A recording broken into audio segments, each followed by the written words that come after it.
Well, good morning, good afternoon, good lunch, good evening, good night, and all the rest of it. How are you? You're all very, very welcome to episode 25.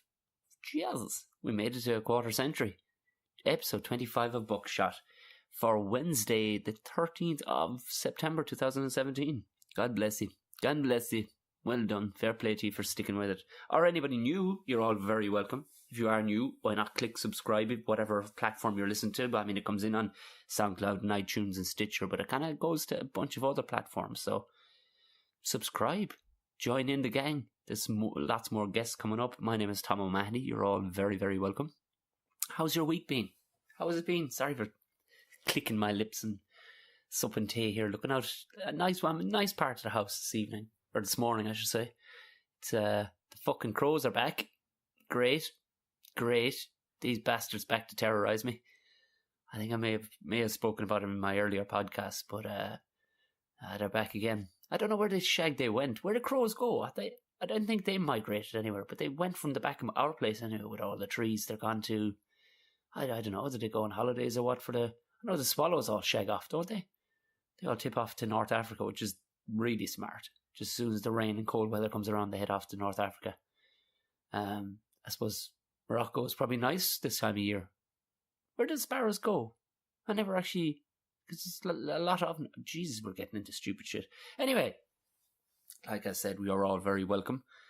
Yeah, you can follow us on anything for any updates and things like that, because there's a couple of fun guests coming up and a couple more kind of fun things coming on. I'm going to start doing more video vloggy stuff.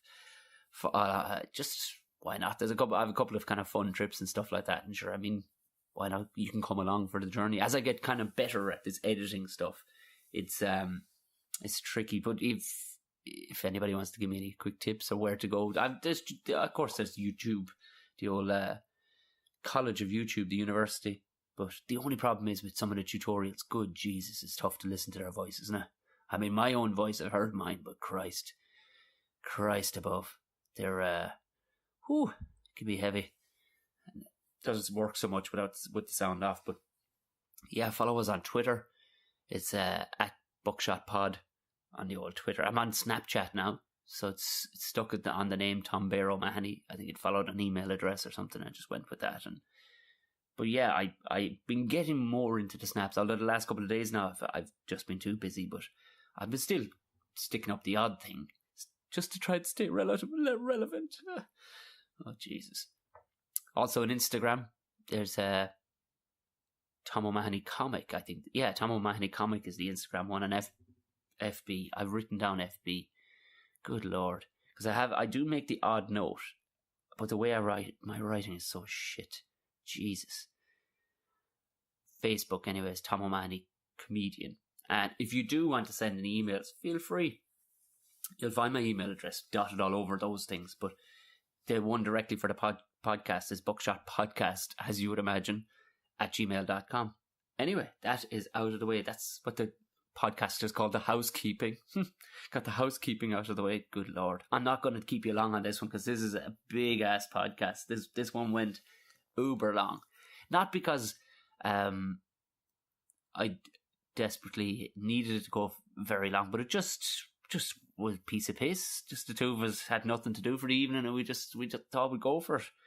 But so yeah, just to get my week out of the way, I had I think I was telling you last week I had the big one. I had the big barbecue. That should be it now. I'm still gonna barbecue, but I'm not gonna do any party barbecue, and that should be it. That should have gotten that slate clean with a lot of people. That's everybody kind of invited over. Nobody else, fuck off now at this stage. I did the 10-hour brisket that I got from the world's greatest butcher, Brendan Healy, artisan butcher from Maher in County Tipperary. I did the brisket good, jeez. I got up at 5 o'clock in the morning. I put it on, I swear to God. Put it on at 5 o'clock in the morning. Got the thing going, and I couldn't be happier. I was sitting there like an expectant father or something, sitting beside the thing, making sure the temperature was right, making sure... When I fucking think of it, even the dog was looking at me like, you fucking dipshit. Like, what are you doing? But yeah, top it up with smoked chips and whatnot. And I probably didn't video it enough more than anything to put a video properly together. I'm going to try and put it, well, from what I did film, I'm going to try and put a video together. There won't be much humour in it really, like, but it came out ridiculous. It came out far better than I could have hoped, because when you see, it's like reading anything or seeing anything. When you go make an attempt, your first attempt to do it yourself, it's always going to go shit. This one didn't. It's one of the first times in my life things didn't go wrong. It actually went perfectly fine. They had a ton of chicken wings and drumsticks and stuff on top of that. Everybody seemed very happy. It all got fucking devoured anyway. That was the main thing. It all got fucking devoured. So happy days with that. The family came up. Bunch of friends came over. Yeah, a couple of drinks had. Some cake eaten. It was a fun time. Not really a whole pile to say other than that. I mean, it was exactly what you imagine. It was good crack. I didn't get, it wasn't until later in the evening I probably got quite sazzled. But then, I think I deserved it at that stage. It was the tiredness. The tiredness got the better of me. As far as gigs going, this has been a catch-up week, because you've spotted some of the, if anybody watched some of the Snapchats, it's been a couple of mental weeks for our gigs. So this is kind of a catch-up week on, popped in, did some new stuff in Pop the Cherry Comedy Club in Whelan's. And again, you'd be spoiled, like, the new stuff worked an absolute treat. So, but again, I'm not banking on it that it works perfectly or anything like that, because you could just be spoiled. You could take it thinking it's the polished article straight out the gate, and it shit the bed in another club. So tentatively, I would say it went very well. But it is, if you're looking for stuff if you're in or around the Camden Street area on Monday nights, Pop the Cherry. It's a great notion. It gives open micers a good chance. It's good for popping in to do material. And then I think I'm headlining the place next month or the month after. So what they typically do is they'll put a headliner on as well at the end to do a headline set, just kind of to close off the show. But also on the night they'll have a person doing their first ever set, the first ever gig. And it's great because it's very smart for getting in punters, because your first couple of gigs, bunches of mates will come, like. So that's how that's how I got so many gigs back in the day when I started in Cork. At the Crack House Comedy Club, I just had bunches of friends who'd never been to comedy clubs. So the lads used to give me a gig every week because they knew it was a good start to a session. That's what all my friends, they were like, let's pop in here, see Tom for a $5. We have a bit of a dick about, drink some pints, and then we'll head on out. And it was exactly that. And of course the lads in the comedy club were like, give him 7 minutes, no bother. Even if it's the same 7 he did last week, who gives a shit? Put him on, because he's going to bring 10 or 15 people with him. So it was almost like the American style, where you have to bring a minimum of 4 friends or something, and they all have to drink a minimum of 3 drinks. It's kind of a fucked up system. But anyway, that was that. The weather has got to shit. As I said, the crows are back, pissing down rain. Happy days. Although, as I look out the window this morning, it's absolutely glorious. But, of course, as soon as it turns summer, because the ploughing championship is coming up next week, I don't know how excited anybody is about that one, but typically the weather turns to pure shite, and my birthday is on shortly after. But whatever about our weather, we'll bitch all day long because we think we're getting a terrible dose. We never get terrible weather. It's all survivable stuff. Like, at most, you might get wet. That's it. You might get wet. That's about the extent of it. Very rarely will you die from the weather in Ireland. You'll just get a cold face or a wet back. That's about it. I mean, the weather, that poor old America has been getting down the south. Texas getting fucking flooded to shit. Florida getting flooded to shit. Getting the living shit beaten out of the place. But the best one / saddest one I've heard from it being that to deal with it, a bunch of people, not just one mad bastard, because you'll always accept one mad bastard, but a bit of a movement in that a bunch of, we'll say, for the want of a better phrase, rednecks have decided amongst themselves, I'm guessing online, that they're all going to simultaneously try and shoot their guns at the hurricane. At the hurricane. You heard that right. If you haven't heard this, just look it up. Shooting. I mean, quite literally, it is the definition of shooting the breeze. They're going to shoot it. What? You're going to shoot what? The wind. You're going to shoot the wind. Good Jesus Christ, like. The phenomenal thought process. Where do you think the bullets are going to go? What do you think a hurricane is? Do you think it's... What do you think... What? The phenomenon... I don't know. Phenomenal stuff. Very, very enjoyable to hear a thing like that. I mean, it puts a brighter spin on the sad stories of the hurricane and what it's done to the southern states. But, whew, that's some... And people wonder how Trump got in. There are walking around, breathing, living people with gun licenses, with actual gun licenses, considering shooting wind in a collective. There's no... The matter, like, this story seems to have gotten kind of... Yeah, it's a story. This is a phenomenal story and insight into what you're dealing with. Like, that's a dangerous level of stupidity, that these people are allowed to operate cars and vehicles and guns, that I'm going to go out and shoot the fucking wind. That's it now. That's the wind. I'll soften that fucker. Oh, yeah, I'll straighten the situation out. I'm going to take my gun and shoot it at the sky. And that'll sort that. Fucking hell. Right. Well, that seems to be that. I don't know what else I can say, really. Has anybody been to see the film It? I'm going to try and go see it this weekend if I have time. But, because I remember the TV show with, what's his name? Tim fucking, what's his name? The English lad. Yeah, that kind of guy. He often popped up as being kind of a gay dude in stuff as well. Tim. Nah, and I'm not checking it up on my phone. Nah, just going to let it sit in my brain.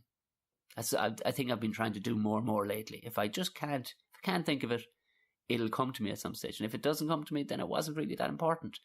But I'm trying to Google less and actually let my brain fire a small bit. I know it sounds a bit fucking hipster to do so, but nah, it's gotta be done. It's too easy. It's too easy to find out info. You just, I can't remember. Go to no, just fucking don't do it. I think it's going to help my brain. But anyway, the new film, because we're trying to kind of get back into the horror style of things. And we watched one yesterday, called Incarnate, with, I don't know what your man's name is. I definitely wouldn't know his name. But there's a few actors in it that pop up, like Melisandre from Game of Thrones. She's in it. Your man, he played Harvey Dent. He played Two-Face in Batman. He's got a fine man's chin, an arsey chin. You know, it looks like he's got that ass cracked on his chin, but a fine chin. He's in it. Not a bad movie. But you know when you don't expect anything from it, but it was actually a decent enough movie, because we watched Joel Edgerton. Is that the Australian guy?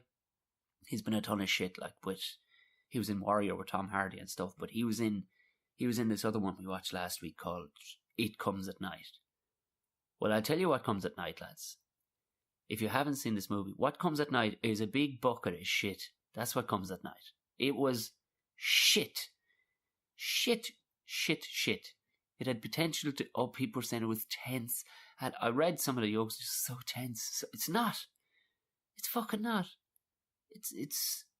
It skims off the surface of what a couple of other decent movies have done, and then just gets wrapped in the end by a lazy motherfucker.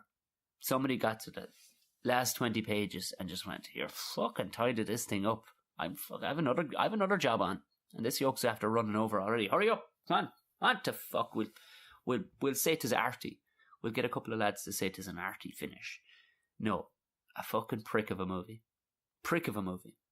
I'm just so glad I didn't pay for it." Right, that's gigs coming up. Anyway, quickly coming up, what's on next week? Is it next week? Jesus. Yeah, it will be next week. It will be next Thursday, the 21st of September. I'll be headlining the opening gig of the Cork Comedy Festival. Come on down. If you're anywhere in Cork, if you know people in Cork, it's going to be on at the Roundy. You can find it out online. Just type in Cork Comedy Festival and you'll find out. You'll see all the lineup. There's a cracking lineup over that weekend, but I'm doing the opening one. I think they gave it to me because, good Jesus, sorry. They gave it to me because it's the night of my birthday. Just so I could feel especially old while telling jokes to millennials. It should be fun. Also, I have no idea how the ticket sales are going, but from what I've been told, people have been messaging saying they've gotten their tickets and they send pictures of their tickets. So if you do get a ticket to the London show, if you know of anybody in London for November 25th, why not snap me an old picture of it or email it for the crack? We'll have a chat. We'll virtually have a chat. I'll talk to your name personally on the on the podcast. So that's it. I mean, there's comedy gigs coming up in between and all the rest of it at comedy clubs, but you'll be able to spot it if you're desperately interested. The only ones really to remember for now is next week, the 21st and the 25th of November, if you're in London. I know a couple of folks got messages on Facebook. A couple of folks are coming from other parts of the UK, which should be deadly, should be absolutely cool. But for now, we'll move straight on into the podcast because this one does go on for a bit. This one's going to last you a while, but if you've you don't even have to be a Tipperary hurling fan. Just Brendan is a cool cat. Like, he was the 2016 All-Ireland winning captain. But he's a cool, nice sound bloke. Like, just it was like butter, his podcast. It just went easy because he was on point with the humour. It was an easy one to do. Like, you know what I mean? He was on. It was good crack. And I apologise for any background noise, but we kind of met. It was just handy to meet him after his work. We met in the Ballsbridge Hotel. I know. To anybody who's never heard, anybody listening from another country who's never heard of Ballsbridge, it's actually quite a prestigious part of Dublin. Ballsbridge, yeah, I know. Everybody now has images of just guys hanging their nutsacks over the edge of bridges. I do, and I've known of the place since I was a child. But for some reason, I'm still a child in my head, and I just imagine me hanging my balls over the side of a bridge. That's what you can expect from me in my podcast. That level of highbrow entertainment. But yes, we met so rather than, I'd asked the tons of meeting groups, and I asked them, could we pop into one? Like, I know I've got the Tipperary captain with me, like, I just, I may as well. I think I'm not entirely sure the girl was looking directly at me. Do you know that kind of way when somebody's kind of, I couldn't tell. And her eyes didn't have crossed or anything, but it just seemed she wasn't looking directly at me. I'm not sure if that's a sign. But no, you weren't having a meeting room unless we were willing to pay for one. I was like, oh, for fuck's sake. So we just went down by the kind of, we just went down by the corridor leading to these. Now, it was quiet enough, but there's a point in it where this guy, he's a small bit in the mental side. Or I don't know, he just seems like a nice chap, but he's all over the shop. He drops out Brendan's sandwich. And I've left it in because it's just a good dose of weirdness. And there's a few points where there's kind of people walking past with big like trolleys of glasses and stuff. But there's kind of an ambient soft jazz throughout our whole entire interview. So that's kind of all the other stuff out of the way. Other than that, enjoy the podcast. Please welcome Brendan Maher.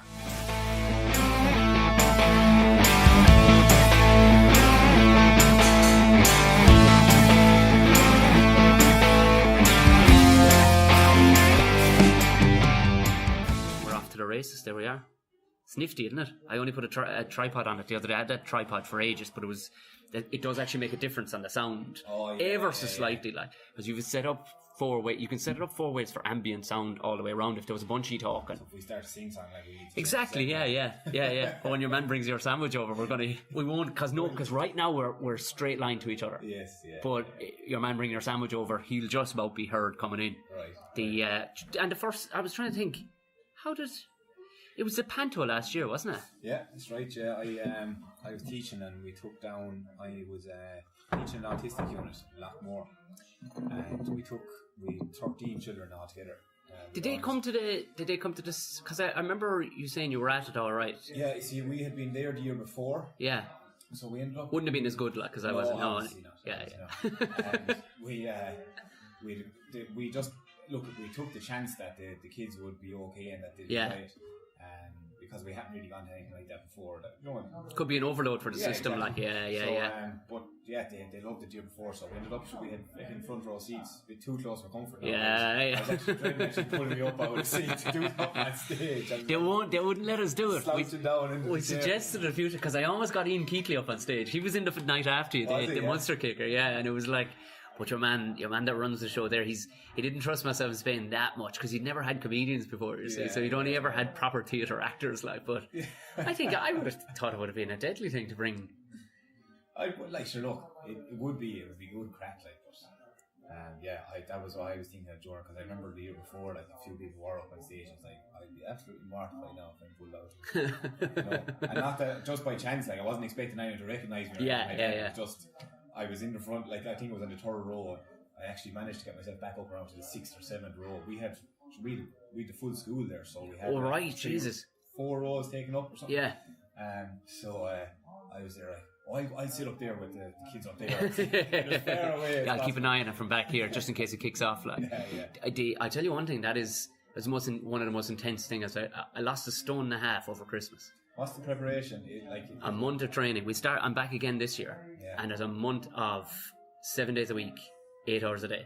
Full on. To get it, and I really had to do it from the likes of myself in Spain, because we wouldn't dance a fucking lake, like. But it's quite literally, it looks like you're acting a Mickey, but every step has been choreographed. Even just if you're walking across the stage stuff, because they've built in sight lines to the yoke, so they want every last person to see as much of the situation as absolutely possible. And man, the psychology behind it. You can't be turning your back on it. It's kind of crazy. You can't, and you can't back up at all. Because if you back up, that's actually called upstaging yourself. Because that's what I mean. Upstage is to go to the back wall. Downstage is to come towards the audience. And to upstage yourself makes you less of an impact, right? Okay, right. So, like, I wouldn't have had as many steps out as, say, the lead. The lead would be out by the stage on his scenes, like, and it was all this stuff. I was like, I just thought a stage was a stage, like. Great experience, though. It was, it actually was. That, and I lost 1.5 stone. It was great. I got into bring that into your comedy act now, even like upstage and downstage. You know what? I'm not that much of a prick. There's too much high drama in with the theatre folk, like. But have you stopped? Have you finished teaching, taking a sabbatical, or? Yeah, the way it works when you're permanent in teaching, you can take a career break. So I've taken a 12-month career break, just to try my hand at something else. It's kind of something that was in my head for a while, I suppose. It wasn't that I wasn't enjoying teaching, but I just kind of had it in my head. I'd like to do something else. Oh, thank you very much. Thank you very much. You're welcome. There you are.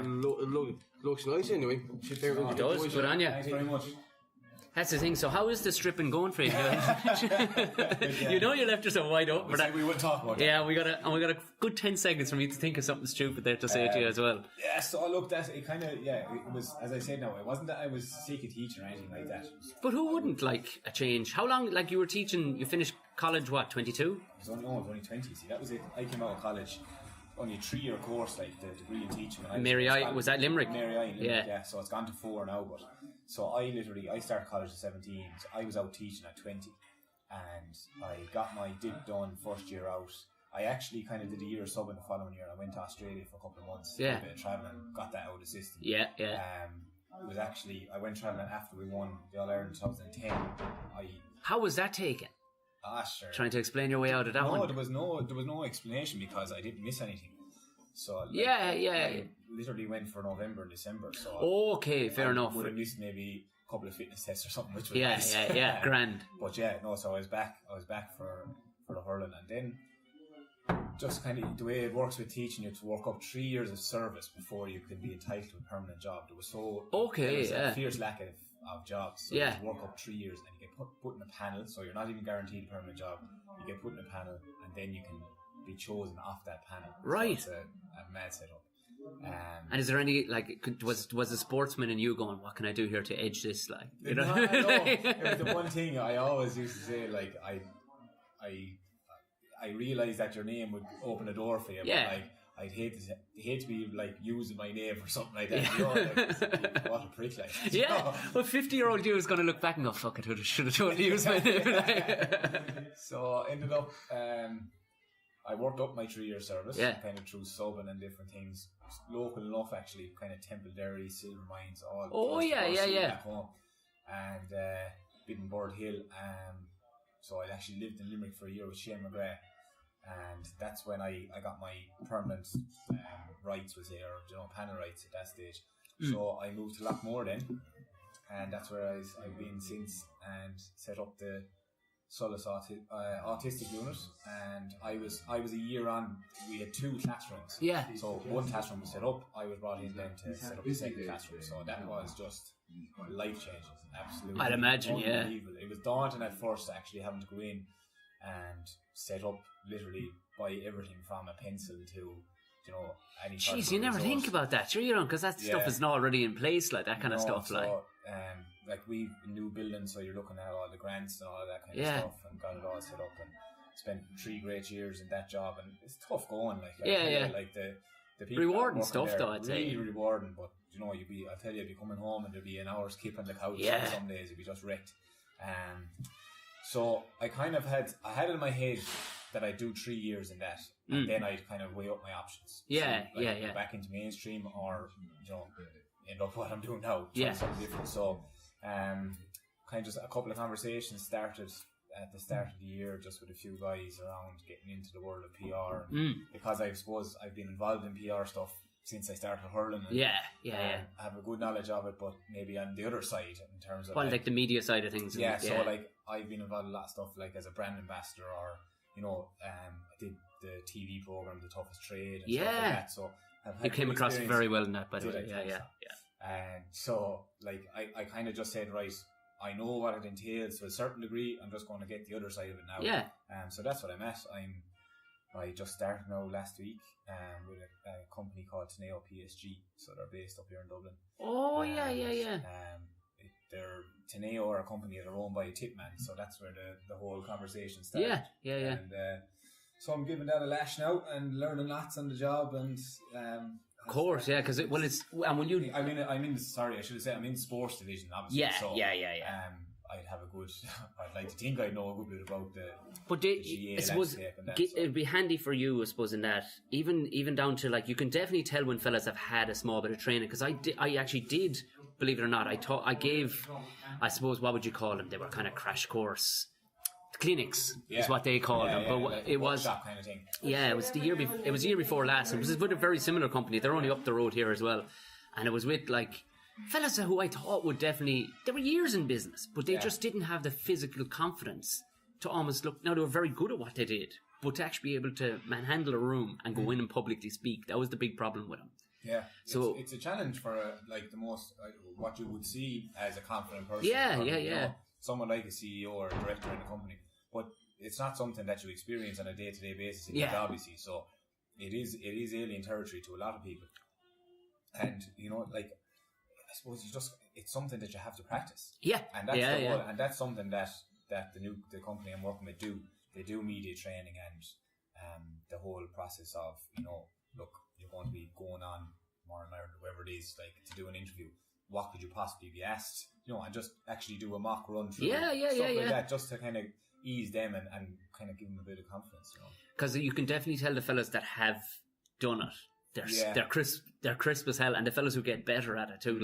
Like I don't, clearly there must be no call for it in professional soccer, because it's some of the bleakest shit I've ever heard in my life. Like these fellas after games, like you're going, man, seriously, come on, you can't string something else together.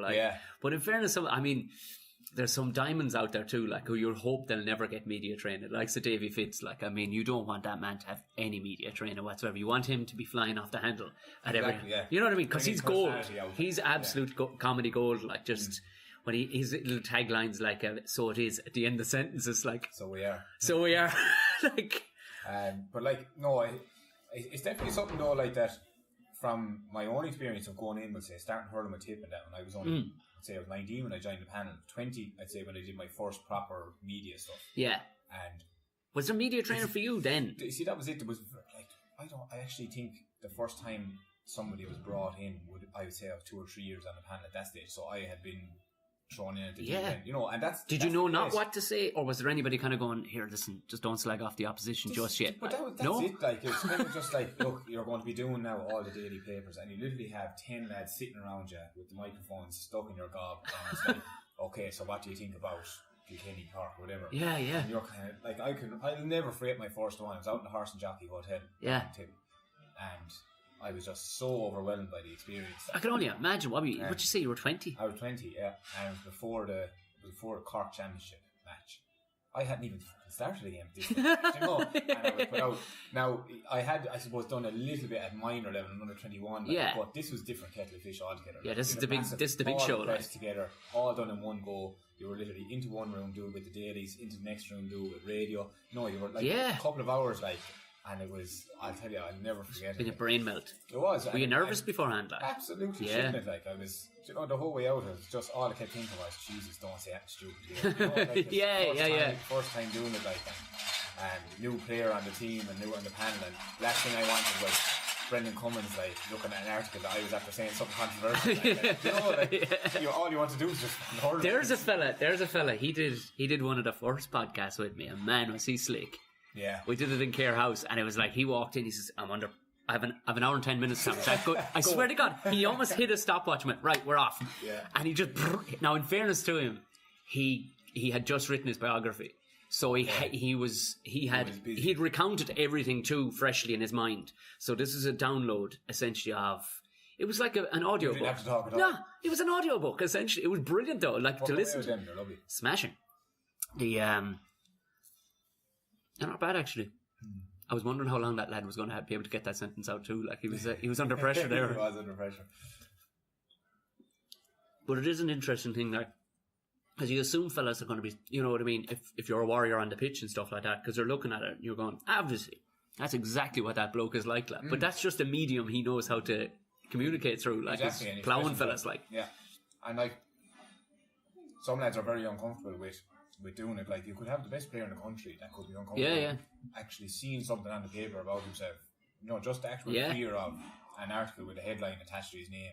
Which is far less physically daunting. There's no physical daunting, but that's the thing. It doesn't matter. It's the real human element of it. Like, you know, it's just, and that's, I think there needs to be a little bit more done in terms of just like any young players that come through, especially like the more prominent players that media are mad to talk to. Yeah. And in fairness, like to the media, all the media lads just want to find out who he is or find out. Yeah, But just to ease the players and give them a bit of confidence and like just to kind of like get rid of that fear and get rid of that kind of like. And tied in with that, are you thinking about too, like how careful? Because you're a current player, but I mean you'd have a bit more savvy in that you're at it a while now. But the likes of social media, you have to keep an eye on that shit. You can't have a total rant either, like, or can you? You know what I mean? The thing is going now, that's probably coming more and more relevant, like, and it is like, you know, I heard of somebody getting in trouble. Like, sure, look at what's happened with Joey Barton, like, in the soccer, like, and he betting on, games. Jesus Christ, like. What about Jackie Tyrrell last week? Yeah, then Jackie's out the door, so he doesn't give a shit. Like, he's selling a book right now, isn't he? I sure looked at exactly. It was good going. Yeah, nice little dig of those as well. So nice motivation, I suppose. But you're like, you could read between, like, your average person would read it, but you're reading between the lines. You're going, "Oh, this dude's selling a book," and he made a great job. Like, he did. And look, that's perfect, and more power to him. Like, I mean, as you said, he's out the door now. He's obviously make the most of it. What he can. Yeah. And he'll probably take a bit of slack for that. Like, but nobody can deny him that. Like, nobody should be begrudging him. No, you know, whatever he gets out of it, a few quid or whatever comes from.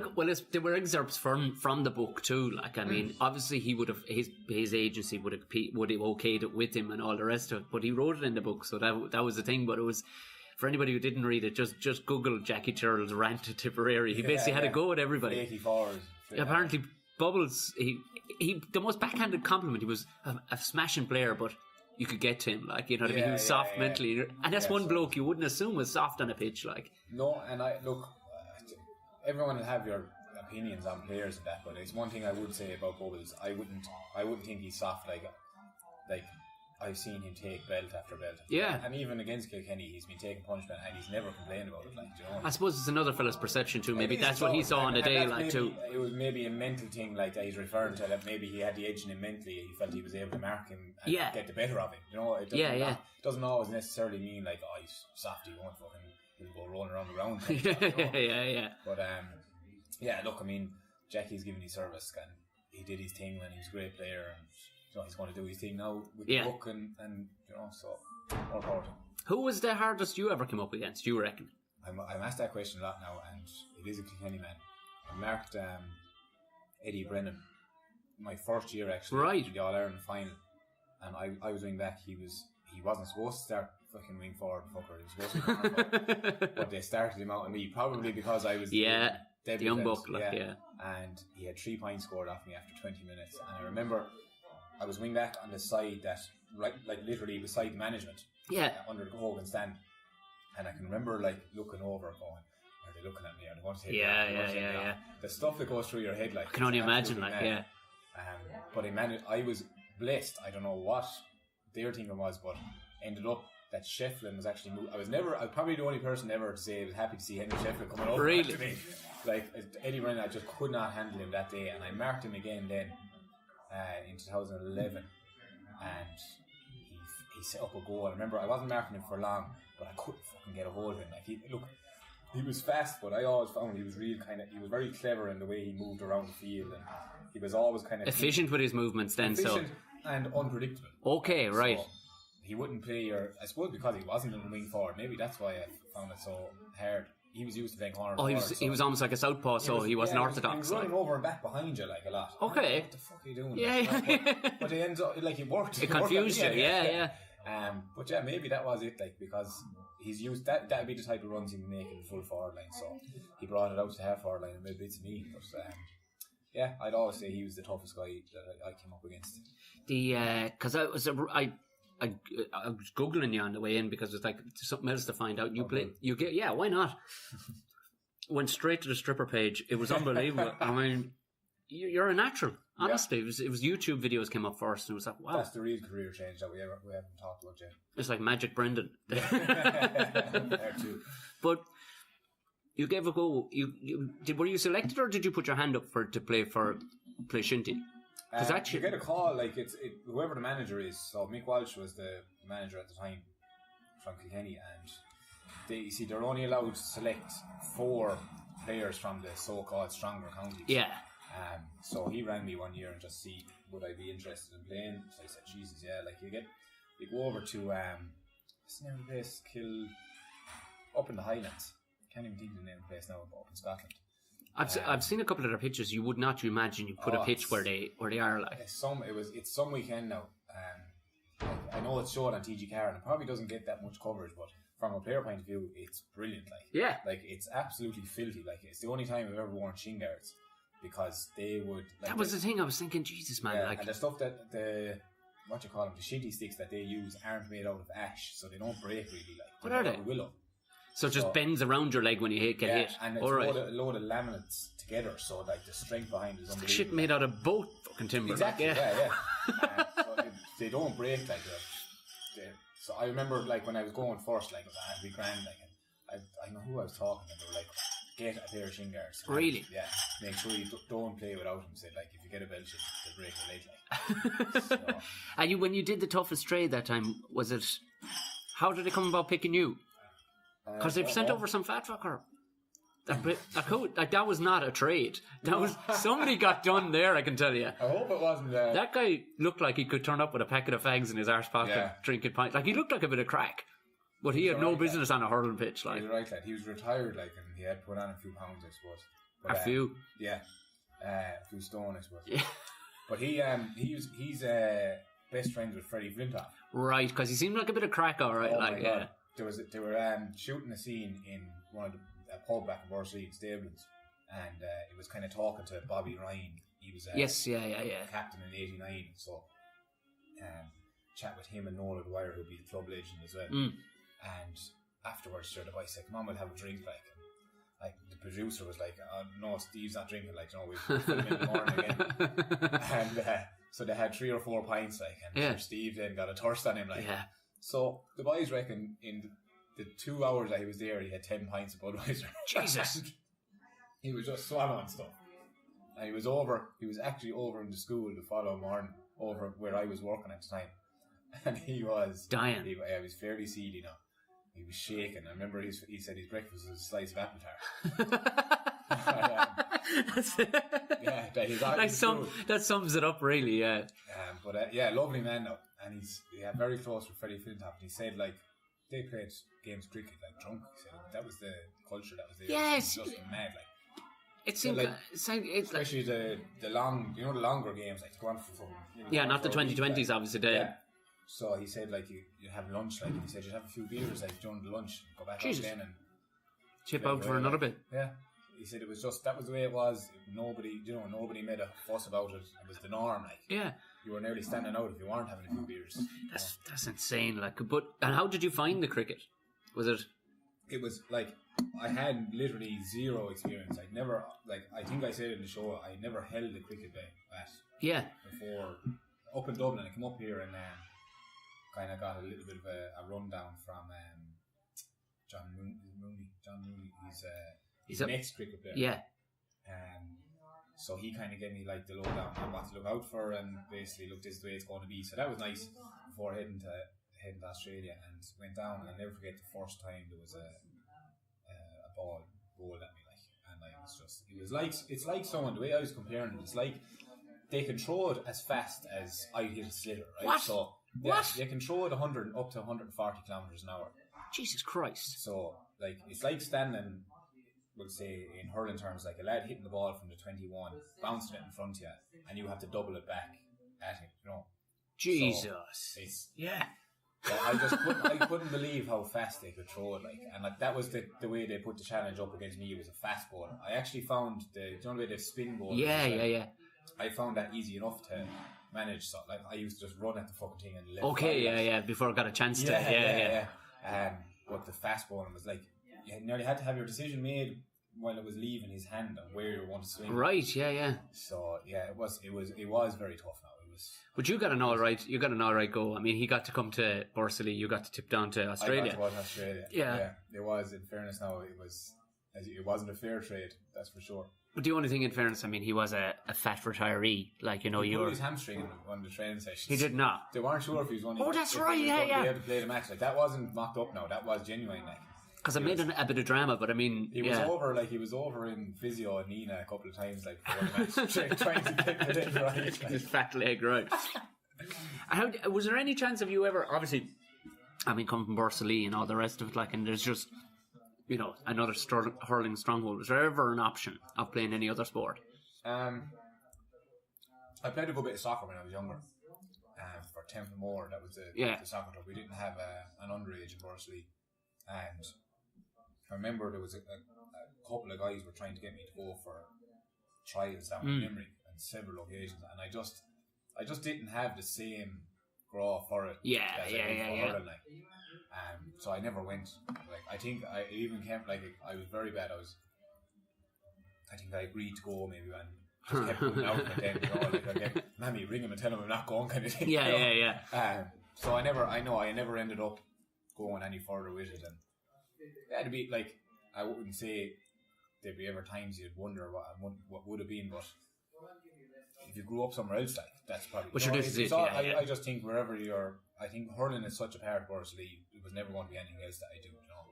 Yeah. Just into sport. And what do you do from Borrisoleigh? Yeah. Play hurling. You know? There's very few skiers come out of Borrisoleigh, like, It's funny you should say that. There's a Borrisoleigh crew that go skiing every Christmas. No way. Yeah. My brother actually has an apartment over in Austria, so I've been skiing 4 or 5 times over there, and it's some crap. I do. Yeah, I say that, but you find the weirdest things. I'm living out in the country now. I brought a mate, a new, he's kind of a new fella in the group of friends. We went into, he had no experience of proper country pub. Now, this would be proper country pub where balls are flying at 200 miles an hour, conversation-wise. You get me? Insults are flying, and that's how you know you're part of the group. Like. But I just got chatting to this fella that I must have met 50 times, and all of a sudden, I said something about, the good times are back. You know, we're talking about building houses. We'll all be going off on the ski holidays again, like, you know, because back in the good times. Yeah. And he said, I still go every year myself. And I was kind of going, what? This fella, I thought he was a cattle trader. Turns out he used to extreme ski back in the 60s and 70s, like off-piste stuff. Like, he did intense photographs with him and everything. It was like, he's just on the side of this crazy black slope. And you're going, what? Yeah. And this did fella. Did you ever go skiing? Oh, yeah. There was a period there through the mid-2000s, I'd say. I went 3 times one year to Zellmzee in Austria. That's where we go. No way. Swear to God, yeah. Jesus. There's 3 guys in it. They have a full apartment block over in Zellmzee. Stop. And they go over to it every year. And my brother, was involved. He had a small apartment with 2 other guys. Yeah. And that's where we used to stay. But it's still going. They go every Christmas. Fair. And the lads that own it go fucking like that now 3 times a year probably. Because we were just renting, a spot. Yeah. And it's called House Tipperary. That's stop. Like H-A-U-S. Yeah. Yeah, it's right in it's nearly near the square, like, when you come down off the main hill, like. Main hill. It's literally 200 yards. Because we would be to the left of that. It's the last time I can remember. Club. That's the one, yeah, where you got your start. Yeah. Skiing. Oh, yeah. But it's, that is, well, I take it back then. Obviously, there's a skiing society in Borrisoleigh. We have our own hats and everything. Have you? Jesus Christ. I must tie up with you the next time you're going over. Yeah. There'll be a crew going out straight after Christmas this year. Really? And there'll be a crew in either the end of January, kind of February. That's the one I'd love to go on. Yeah. It's a lads trip, right? Yes, yeah. And I always go, if I go on the Christmas one, which is a bit more family orientated. So right, yeah. More PG. But once we get to January, we're back in training. Yeah, you're goose. I get to go on the February trip. That's on the bucket list. Yeah, of course. You just have to retire from Tipperary hurling. Another few years, hopefully. But today, even ski holiday, like, people never fully understood. I had no interest in sun holidays. Yeah. Because I just couldn't. You couldn't get the same powerful crack out of it. Because if you had any interest in sport whatsoever, you can even be a shit skier, but you still feel like you're doing something. Like, oh, listen, there's lads that go over and they barely ski 20 hours, like. Yeah. They just love the crack. Yeah, but the crack is ferocious. On the gondolas, like, and they nearly move around the mountain on the gondolas rather than ski, like. Don't the family that own Porsche own that mountain? They do. That's right, yeah. Jeez, I mean, imagine people get left. Because there's a big Porsche garage on the way to Salzburg. Yes, yeah. I think it's on that road out. But that's some little place to be going driving around, whatever but the country roads around Tipperary, like the way people drive. The last time we went, and it'd be the last time I'll ever drive there, we drove. It was cheaper, I don't know what way. We flew into Munich. Yeah, we've done that as well. And we drove over. Disaster. Absolute disaster, Jesus Christ. But lads overtaking and like blind bends, yeah, like. Yeah, we went that route, and I actually flew back from Salzburg one year, and one of the lads was driving us. We hired a minivan kind of job, and Henry Groom, he actually owns the apartment. He's part of the apartment. He was in the horrors, like, after a week. Oh, of drinking. jeez, yeah. Drive us to the airport, and the weather was absolutely cat. It was like 20-mile-an-hour job for us anyway.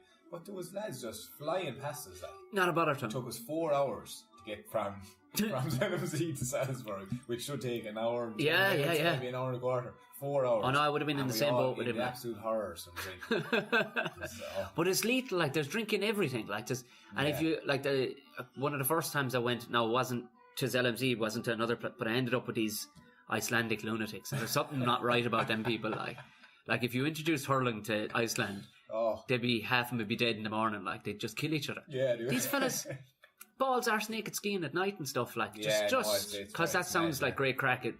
It was mentioned to me. It was like, you must come. I went, no, you're grand. I'll stay here in the pub, lads. You're fine. I don't need to go arse naked at minus 30 up. You haven't been in Gunters, have you? So you ever heard of that place? You have to.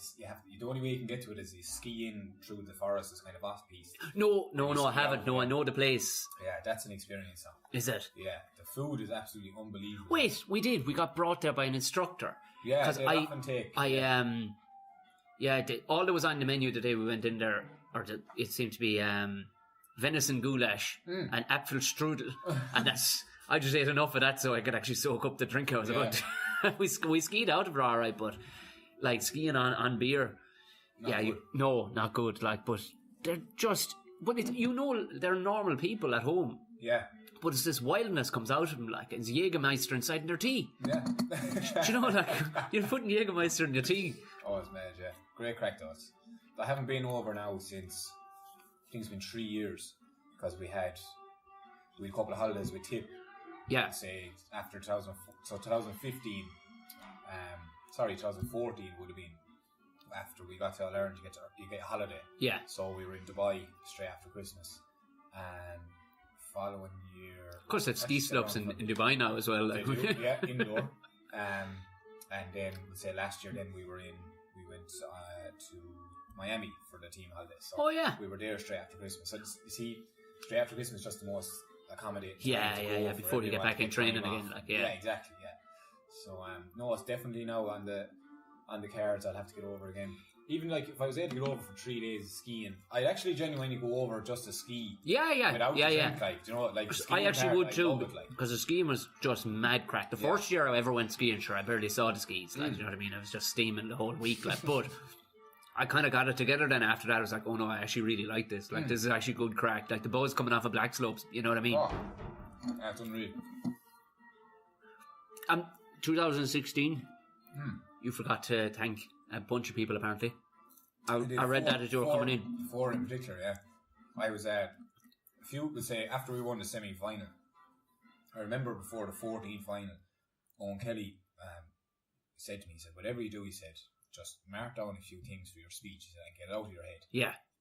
Because he said he didn't do it before the 11th final, and he said it affected him. Like, right. He said it was just a few things. He said it was in his head leading up to the game. So I got out my piece of paper one day at home, and I wrote out first thing I wrote down. Michael Ryan, yeah. Management, right? And advice, whatever it was. So on the day then, I looked at the sheet of paper and saw the boys and said, right, I'll come back to them. Yeah. I leave them to the end, they'll be the grand finale, like, yeah. Right? So rattle down, and you'd be nervous, like. Yeah, of course. Nervous doing that now than playing. Plus, you just hammered out 70. You just hammered out an entire season. Yeah. Won the All Ireland. Yeah, 70. Sure. You just, to be honest, there's an element of like, I just want to get this out of the way. Yeah. Early, you know, like we have the cup now. We have the game is won. You know, let's just let us back into the restaurant to celebrate. You didn't have a moment of Conor McGregor where you were just like, yeah. No. I fucking told you. How good would that be? To just take the mic and go, double champs are back, motherfuckers. But I would like the boys are actually on to me about doing different things, like. Didn't Bubbles kind of had a little Conor McGregor moment, didn't he? Yeah, something more champions of fucking Ireland. All right. And that was the live one straight after. It was on the pitch. Good man, that Bubbles. was a prime example of like just the adrenaline was still. Yeah. He was still pumping there, like he was. Like, I remember even I watched it back. We didn't know that happened until, I don't know, and we were watching it back, and he's actually, like, out of control. Yeah, like, he seems manic. Like, he's all over the place, like. And it's just, you know, he's ready to bite the Turley in half, like, stop. yeah. But, but that's true. Look, jeez, it got great coverage after. Oh, brilliant. That's what you want. Brilliant. It's like, but I suppose that is the shock where people go, oh, he said a swear word. Yeah. Everybody in the world has heard a swear word. Exactly. And has used a swear word. But we all like pretend like we don't use swear words, like. Oh, stop. But, so that happened. Yeah. Did you get any forgiveness for her? Of course you did. I literally had the microphone handed back or left down the yoke, and I went, balls. I was like, fuck it, I'm after it. Yeah. I made it, like, I was like, do I go back and say sorry? And I was like, oh, fuck, it's gone. Yeah, so yeah. I went straight down the steps and over to him, and they were actually standing together. I said, lads, I forgot you, I'm so sorry, Joe, whatever. They were like, we don't give a fuck. And the same lads now, they don't, like, that's just the type of characters they have. Yeah.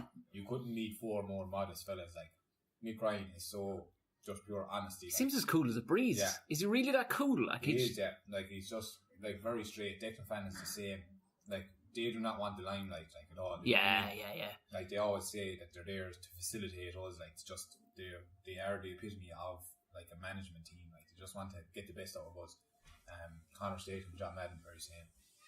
So, I hope they forgive me. But I did, it's been mentioned a good bit to me, but, sure, look. To be honest, it's a good talking point. I watched you give that speech and didn't. I would imagine anybody who accepts. It wasn't picked up on until I fucking stupidly said it. There you go. Yeah. There you go. And then, of course, it was all picked up on. But I wondered that someone surely would have noticed it. And you're like, I mean, there's obviously a relief and everything that you wanted, but at the same time, you must feel like king of the world for a split second. Like Bubbles right then. Like Bubbles could have fought a wolf.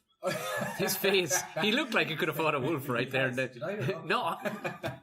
Hence the name Bubbles. It's just a deeper story. Yeah. No, you would like it doesn't actually. Everything kind of passes you by. Like the whole kind of.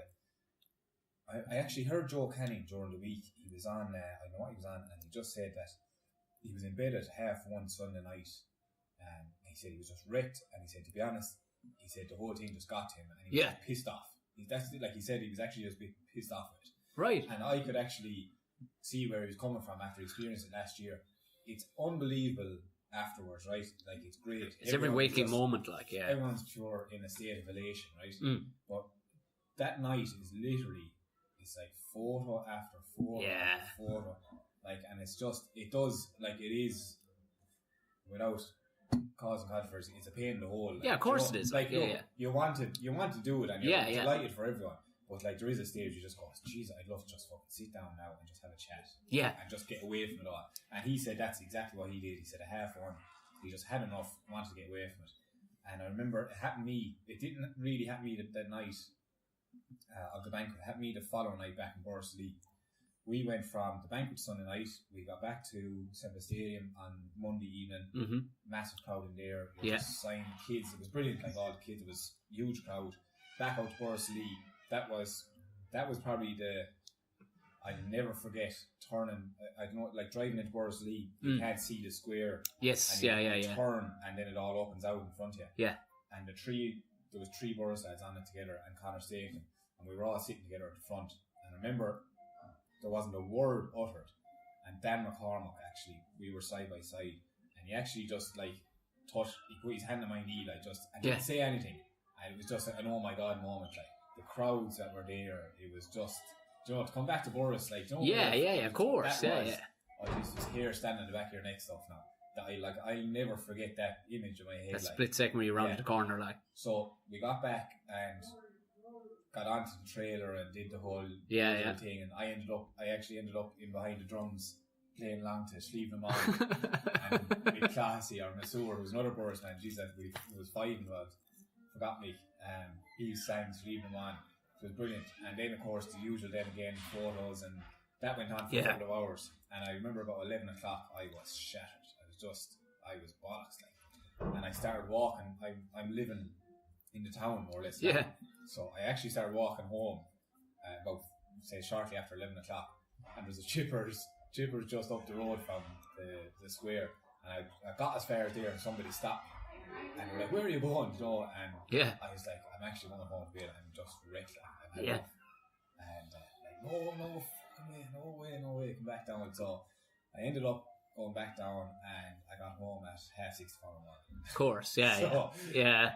I got going again there, but like there was like when I look back on it, like I was actually thinking about it a couple of weeks after. Like, what were you thinking, like going home, the biggest night in Borris for you, like ever? Do you know? Like, yeah, but you've just blown the engine. You know what I mean? Like, like people have. Shattered, like, I can only imagine what that is like. Like people have, on a minor scale, have had good nights like that, like on a personal level, whatever. But you can only imagine what going through a whole season, then actually winning it, and the whole fucking insanity that pours out.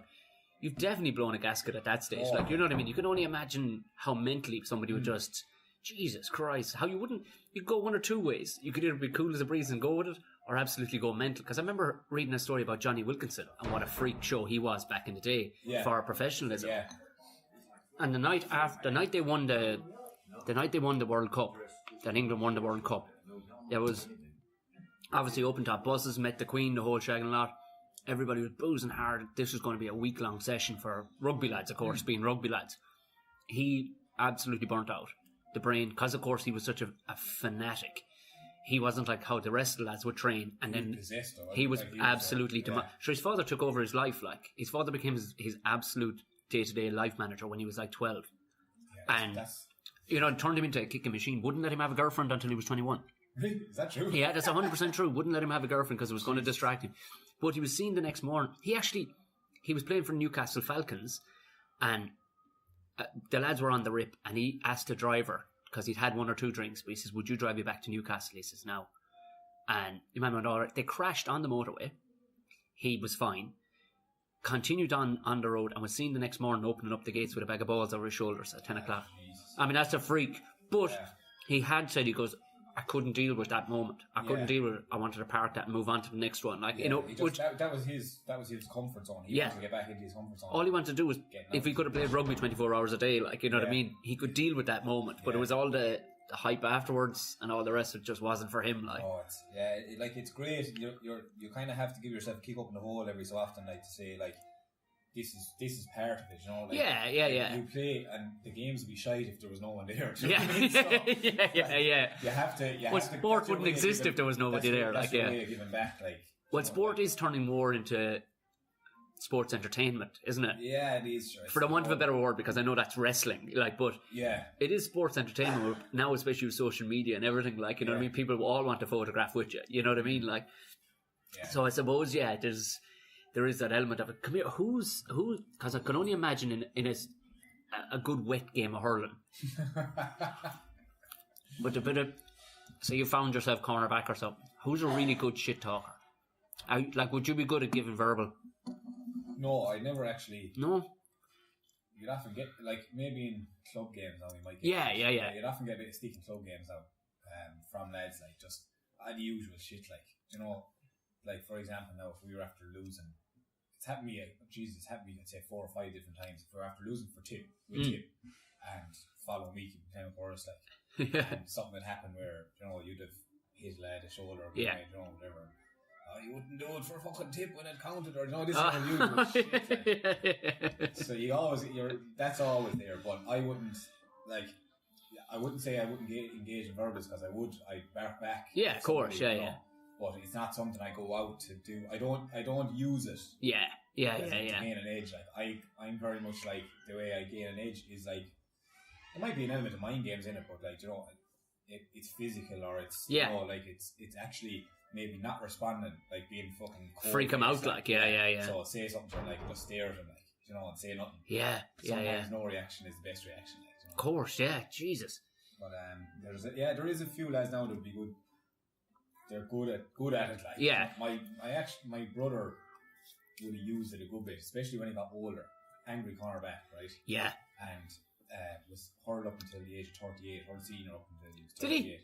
And, like, he said if he saw a young lad, that he was going to be marking a young lad, like, it was definitely on the cards. Oh, Jesus, like, yeah, of course, vulnerable, like, yeah. This, now. Either that, or he'd butter him up, like, and start talking to him. And just, like, lure him into a false sense of security. Like, geez, this lad's lovely, like. Do you know, like, he said he used to use it so much. That's way worse. That's way worse. Yeah. Like, that actually really makes me creepy. Like, ball comes in and just throws the arm around him, going, you're class. I don't know I'll ever keep up to you, like. Yeah, but it works on some lads, like, it does. Did you get plagued for tickets? Is that a standard practice? Yeah, lads come out of the woodwork, like, for tickets. I'd imagine so, yeah. You might have talked about that for 5 years. Next thing you get text it. Well, lad. Yeah. You know, there's that word "well" carries so much weight, doesn't it? Like, it does, you know, like it's and it's used in so many different ways. Oh, unbelievable! Like, so if you get asked the question, well. Yeah, yeah. Or there's like, if you said just the hello, well, it's just well. Yeah. But when there's just a little elongation of those double L's at the end, then it's just there's something more afoot here. There's something more afoot here. Yeah. But the is it a real tip? It is a tip. Like, it's not really used anymore. I can't think. Yeah, it's dying off. It's used as a hello. Like, if I said well down in, like, my girlfriend's from Kerry, and I remember going down and few of her friends, and I can say, well, lads, and be like, well, water, like, Joe the usual. Yeah, yeah. I'm trying to think. I don't think it's used anywhere else. If anybody wants to contradict us on that, have I heard? Watford, maybe? No, do you know where they use it? And this one will weird you out. Monaghan. Definitely, and few of the lads I've known from Monaghan. Well high, but they'll go, well. They'll really go for that. You know, the evit there. They'll really go elongate the old vowel. Well. They will, well high. And yeah, because even a mate, although then again they're kind of odd, like mates of mine from Monaghan, they'll start a conversation with come here, hi. Yeah. Or good lad. You're like, I'll give you a good lad. I'm older than you, you prick. You know what I mean? But they don't mean it in that. I know, yeah, do you know what I mean? This old man sense, like, good lad. I'll fucking give you a good lad. Yeah. Because the fucking Egypts did a great one on the. I brought it to. Did you ever meet those lads? I've never met them, no. Two of the lads are from Clonmel, and Stevie's from Kilkenny. I know, interracial. It's weird. That's a weird combination. But the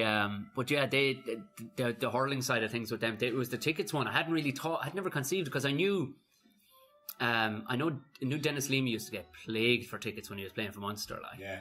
but he kind of owed me a massive favour, so he was good to me all the time, like, you know what I mean? Yeah. Dennis did a bit with us for the last couple of years. Did he? Yeah, it was this year and last year. Oh yeah, I saw that, because I was hosting a Heineken thing with him. Yeah. And he was saying that, because I was going, are you still with Rockwell or whatever? And he was just going, well, I'm with the Tipperary team as well. He's brilliant. He's really good now. Like his input would have been, you know, it wasn't as if he was at every training session. And, yeah, of course, yeah. Just tapped in and out, like, and he was there for a phone call or, you know, an arm around the shoulder job. Yeah. You know, and look. That's so Maher. Jesus Christ. Dennis Leamy says something to you, you're going to listen. Like, yeah. He has so much respect, not only among the rugby culture. Yeah. But like everyone in Tipla knows him, and everyone knows the type of character. He's a prime example of a guy that didn't really talk that much. No. Just really spoke with actions, like. But he can talk, like, but he's really good to speak. Oh, yeah. When he's nearly, I'd say, asked a good direct question, because he's an intelligent bloke, too, and he can get his point across, like, because we were at the Heineken thing, and really, I think the idea behind it originally was, like, Heineken were just doing it more rugby, but really just to sell more booze, and they had a couple of rugby legends, and they brought me in to talk shit, and they didn't... Another rugby legend. Yeah, of course, Clan William. One of the greats. But do have a school Munster medal, but you look, no big deal. I was the captain that time, but you look, we'll just brush on over it. Don't like. talk about it. No. This is actually my intro to every podcast I do, like, just in case. I'm wearing my medal right now, actually. It's like, but yeah, they didn't care. They wanted a comedian is who they wanted, and the other lads they'd hired knew nothing about. Get you for them. I know. It's just a dickhead. That's really what they wanted. But and I only showed up for free Heineken.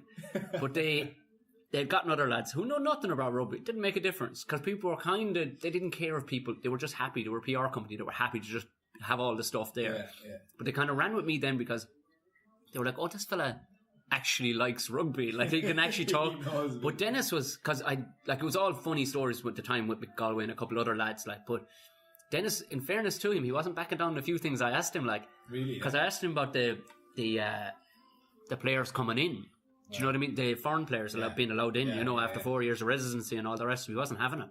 Did he answer at all? He did, yeah. But he did, yeah. He said, like, doesn't agree with it. He says, it's not, no way. He said, I don't agree with it, Tom. And straight up, he says, that's holding lads out of the team. Yeah. And I put it all to him as journalistically as I could. Yeah. Like, I went, but doesn't it help promote what? He says, it doesn't. He says, it's fine to have lads but I says, it's lads getting to the national team is what's going to kill it. At club level, it's fine. Couple of foreigners, because they'll help bring on a different style of rugby. But his thing was absolutely not.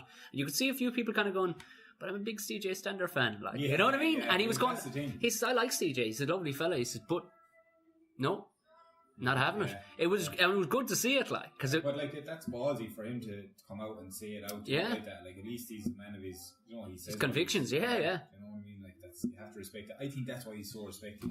You just know he's so honest. Like, he's honest days long. He's just, and that's why I have so much admiration for him. There's no bullshit with him. No. Talk and chat. It just could be a simple conversation, but he'll just hit you with a little key message, like, something that you'll take away from it, like, like, Jesus, he could speak to you, and he'd nearly be whispering, he's really soft voice, like, fucking monster, he's a soft voice, but you'd be ready to go through a wall after speaking, like, if he gave a team talk, like, I'd well believe it, you'd be absolutely hopping, like. But he was a man mountain. Like, I remember even when we were young, he was younger than me, but there was stories of this Leamy lad, like, that he was only half human, like, he just, any child that is born with hands that size, like, hands are massive. They're straight from a primate, like, do you know what I mean? He said it to me one day, because how we properly got to know each other was, I was civil engineering I built his house essentially, and he got a nicer plot than most people would get, like, because I was laying out and so that's the favour. Here, listen, I guarantee you, when he sold that house, he got a better deal for it than most. But he rang me up one day. He says, would you send up a plumber if you know of somebody, Tom? Why, what's wrong with you? What are you after doing? He says, nothing. He says, I just think the hook is after coming off the ballcock inside the cistern. I said, well, fucking fix it. I said, I can't fix it. I can my hand into the fucking cistern. I was like, Jesus Christ. And I never considered the size of his hands before, like, because in buildings, you'd meet fellas with massive hands. Yeah. But it was only when I was up there, and I just cooked it back on, I was like, what kind of it looks like a bunch of bananas, doesn't it? He had to be in directly. Yeah, you had to be just full-time farming or full-time playing a sport that requires you to pull the head off lads. Like really, like perfect. Yeah, he was made. But we've quite a good turnout for sports because there's a lot of counties I don't know. Have you lived in many other counties, or what had happened? What I've noticed is there isn't an awful lot of county pride. Yeah. When you go to certain counties, and they don't. You see people almost like in Westmeath, almost jealous of Tipperary people and Cork people and the likes of people who've had. And I was kind of working. I was like, is it better land? Is it just? And it has to be down to the fact that we've just good at sports. Like, yeah, there's probably a lot to be said for that. Yeah, like the two counties I lived in Limerick, to say, during my college years, for 3 years and a year then while I was teaching. And like I loved living in Limerick. Like, Limerick's great. Like, talk about sport. Like, Jesus Christ, yeah. Unbelievable. And like Tip, then I suppose it's actually not something I would have thought about. I never really. It was only when it was kind of mentioned to me. It was an outlet. Was actually they had me part time working, living in Cavan of all places. Like I was building up there, and we were rained off like bad, really rained off like because Cavan just gets rained like nothing. I swear to God, I'd never see rain. It rained hard rain for like 4 days straight, like hard. No, no let off. No, like I'll nip to the shops here. This was batten down the hatches and how many cans of beans do we have? Like, you know what I mean? Yeah. And being builders on tour, basically, we all went to the pub. I remember this one outlet going, you don't know fucking how lucky you have it down there. And it's like, what? Fucking you fuckers have lovely land to be dealing with and stuff, and it's actually nice. He goes, look at us up here, we call them lakes, but they're just giant fucking puddles everywhere. You know what I mean? And you can see, it was kind of then it struck me, I went, all right, there might be something there, Jesus. Because you just assume everybody's proud of it. I've never thought of it from that point of view, like this. But you would. It's now that you say it, like the amount of people that you meet, would say just after a game or something, and say, "All right, well done," you know. Yeah. I'm from Leitrim, but I'm a Tip supporter. You know, like, or you know, that kind of. That's just an example, but like, there's a lot of people that are like that, and I suppose it is because whether they don't have a prominent team or they just enjoy watching, or you know, like I suppose the kids around. The amount of kids I see around Dublin with Tipperary jerseys on. Yeah. And this is not during game time. Yeah. This is during the summer and stuff. And it was only when I started to look into it, because there's an awful lot of Mahers and Ryan's second and third generation up here. And you know where they came from, if that's the way. But that chap I brought into the pub that evening, where your man had been the skier, he's Ryan, third generation. And his entire family couldn't give a fuck about football. And Dublin football, they couldn't care less. It's all Tipperary hurling. Do you know what they grew up with, I suppose, and they've never lived anywhere but Dublin. Yeah. So you never because it is inherited though, like, you know. Oh, it is, yeah, for sure. Like their prime example, like their parents or maybe their grandparents. Yeah. But like when they were younger, all they were hearing was Tip hurling, or you know, and that's probably relative. Like I did a couple of camps up here in Dublin before, and like it's Cork and it's and Wexford and so all of the teams that were successful in the last 20, 30 years, like there is that kind of, it's passed on to the next generation. Yeah. It's unreal the way it kind of it rolls over. Well, even there was a pub, I think I was telling the two Johnnies about it, it's the most bizarre, this is something now that would blow your mind. There's a pub on Camden Street called Ryan's, and we were in there one day. Ryan Lars. Yeah. They're Borrisoleigh. They come from where I'm from. But they still have it. Yeah, but Brenda has it, yeah. Because I was saying to him, like, I says, what's the deal with are you all Tipperary? And your man was going, no, I'm not at all. But he says, we stuck with it may as well be below in Borrisoleigh. Is it the same red place on the corner? But he was like, no, I'm not. You can't remember. I can't remember his name. No. Yeah, they have a lot of lads working there and running it. Like, but Brenda Ryan. Now she would be like, she's lived in Dublin nearly all her life as well. But like two of her brothers are back now living in Borris after being away for years. Right. Their parents would have the same. They hail from Borrisoleigh. But it was to say that it was like Slieve Naman was playing on the radio. Yeah. But I said it to him. I was like, why would you stick so hard? He went, because it's a thing. It's a thing. And he started naming out Tipperary bars around Dublin. Yeah. And another one now. Yeah. Oh, that's Comedy Club upstairs, sure. Is it? It was only I was headlining the place last weekend, and one of the lads went. It just looked out from behind the bar because I was on the poster, and he was like, "Where are you from?"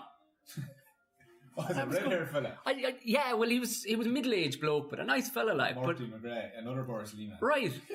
I says, "Where the fuck are you from?" He says, "Tip." I said, "Oh, I'm from Tip." He says, "I thought that, alright. I thought somebody said it to me that you were."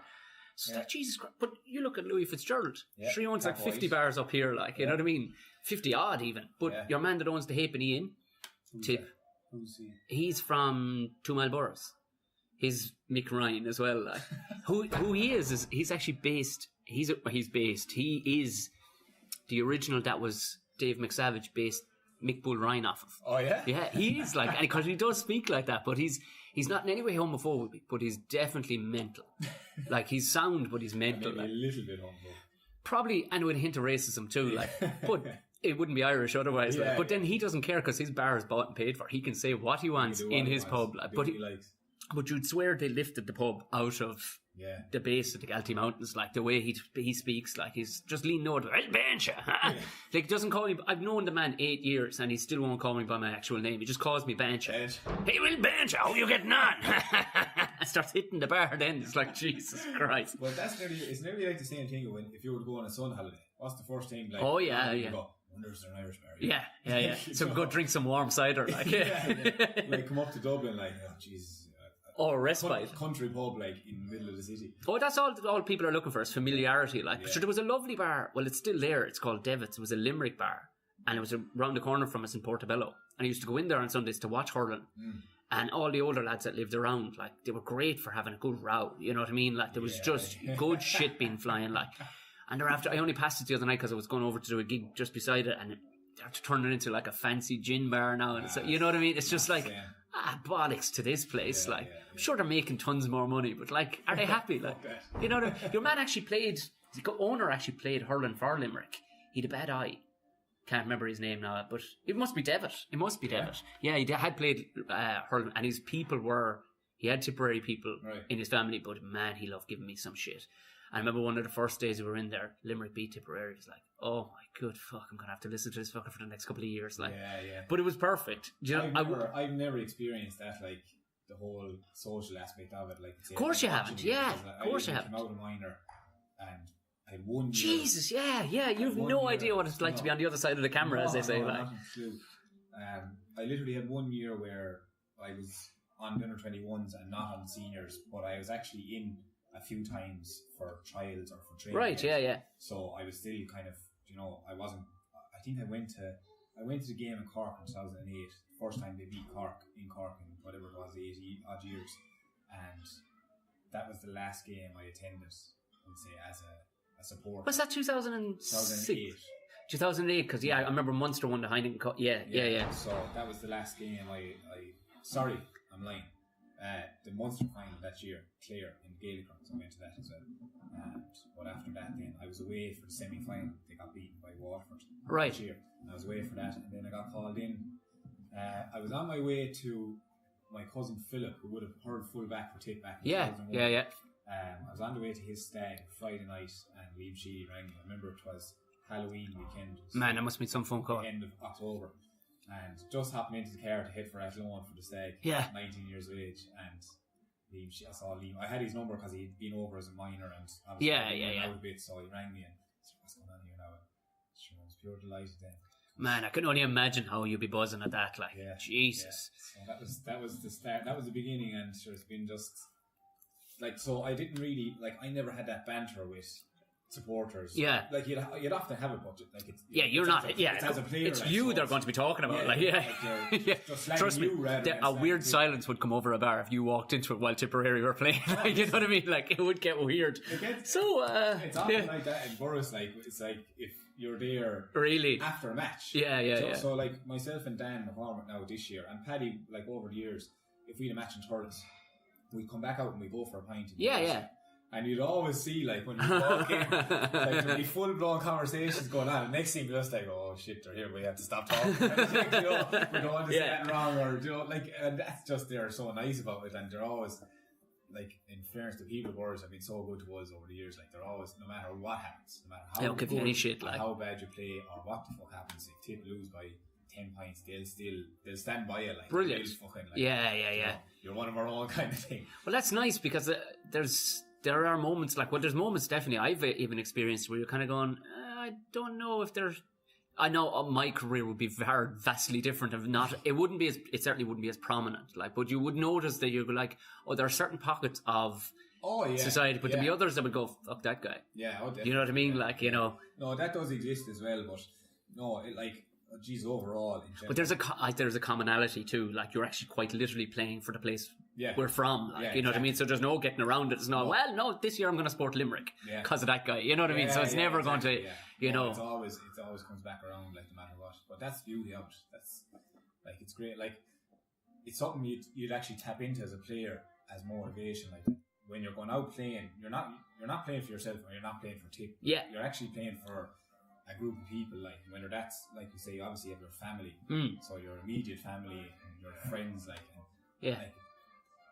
I can only imagine. I don't know what it's like. I can actually remember when I was younger, my brother Martin playing and even Philip playing. Yeah. And I can remember how nervous I used to be going to the matches when they were playing. On behalf of them, like. You're going and you're just hoping that they'll play well, and you're hoping that team's more right for them. So that's what my family experience every day I go out in the field, like. So, like, my mother said, like, last year.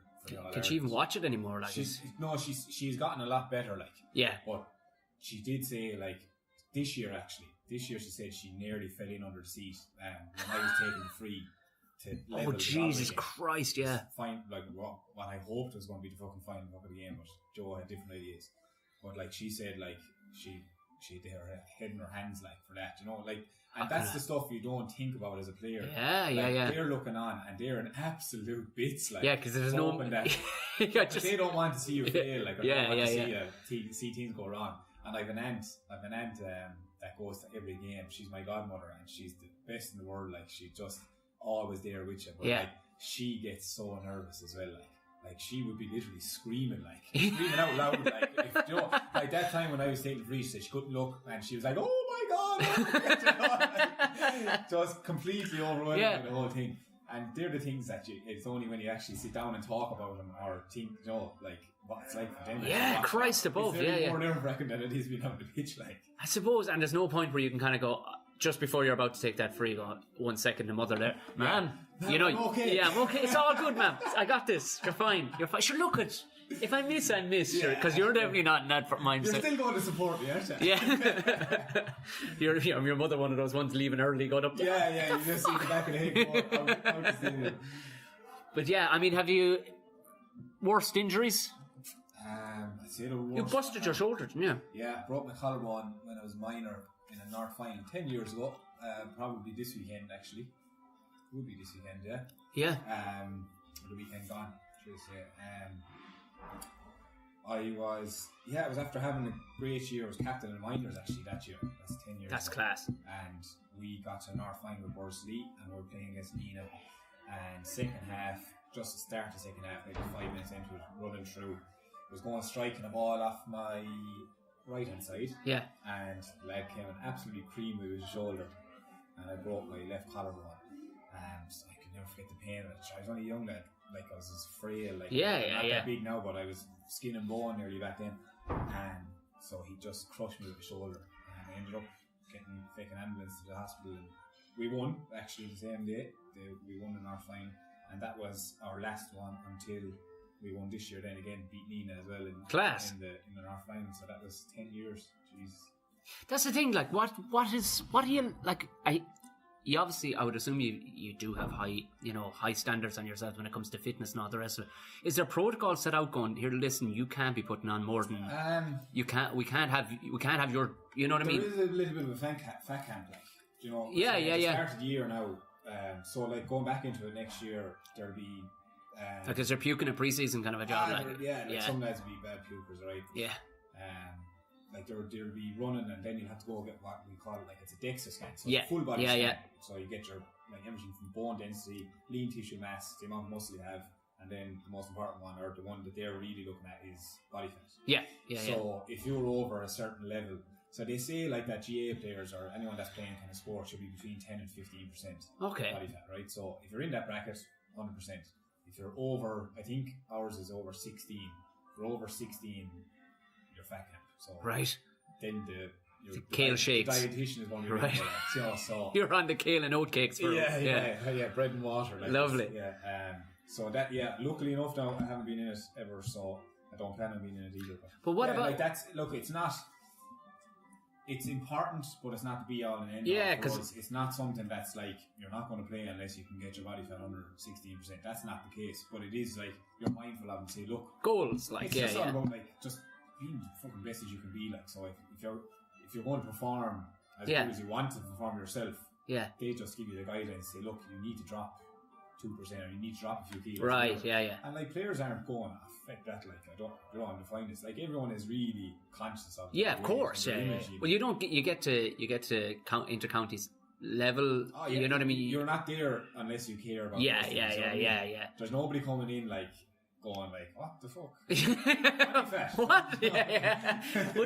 But what about muscle density then? Because that's the thing I'd imagine you'd have to be careful of, because the speed of hurling, it's fine. Because I remember reading Paul Galvin was talking about it one time that he'd lost a foot, he'd lost a yard, and he was like, but I feel as fit as, and he was like, it's my fucking thighs, I've gone way too muscly, my back and everything's way too muscly, like, and he just had to change everything, you know what I mean, strip the weights back up, the reps and stuff, like, the approach has changed, and that actually happened to me as well. At the end of 2011 I hit the gym hard for about 3 months, and I was doing strongman training and stuff, and all just constant lifting heavy weight, and it was just like building muscle, like. So I ended up like I would have been close to fat camp now at that stage as well. I put up a good bit of body fat, but I ended up like a stone heavier than I am now, and I hurled away like, and I did notice my performances that year were I was flatter. Yeah. Like it was grand, but just not what I should have been. Of course. And I took the complete opposite approach then for the following year, and I went like I did a load of body weight stuff, and I just cut down my body fat. Yeah. And like lost muscle and lost a bit of weight, but I was like as powerful, probably as strong, but just like lighter and quicker. And like we had a bad year. That was 2013, but like I actually remember that year as being one of the years I think I performed probably right. Ironically, the best. You know, I was hurling really well. I was really happy with how I was hurling that year, and I've kind of stuck to that really since. Like that kind of whole, I'm not interested in getting real big. There's no point anyway, because I mean that's the thing about hurling, it's faster it's fucking getting, isn't it? Yeah. So you have to have a certain level of strength, like, and of course, like, because otherwise you just get thrown around the place. Like, it's about finding the balance, like, and what kind of works for you. So you need to be like, the whole thing now is like power, strength and power. Right. Yeah. Like you're looking at like jumps, how high can you jump, and how, it's all explosive. Yeah. Kind of stuff. But so then there's an element of you have to do a lot of the strength work in order to build power. So balancing with endurance then as well, like, you know what I mean? Because how many calories would you burn in a hard game? I wonder. That's a good question. Now I remember we wore these yokes for a study back a few years back. It was actually our dietitian was doing her PhD or doing her master's thesis or something. Yeah. And we wore these things. It was like just strapped in your arm. Yeah. And it recorded everything from sleep. It was like a big device, like, and you could wear it, and it was obviously based on heart rate and all that, but like it showed you how many hours sleep you got. Like if you woke up then in the middle of the night, like to it. Okay, right, yeah. So she was able to collect all the data, and I remember like a tough training session, you're burning anywhere between up around 1,000 calories, I'd say, for an hour kind of thing. Like. That is dream stuff to some lads who just love McDonald's, isn't it? Just going, look, I can get rid of this. I can get rid of this, like. Yeah, so it's like it's high intensity, but it's then they'd say like some. It's good thing. Yeah, is he walking around with music? Yeah, in his pocket, isn't it? Wow. I just thought that is the weirdest fucking ringtone I've ever heard in my life. Like, and it's just that crazy bloke just walking past. Yeah, why not keep music in it? I'm happy. But it's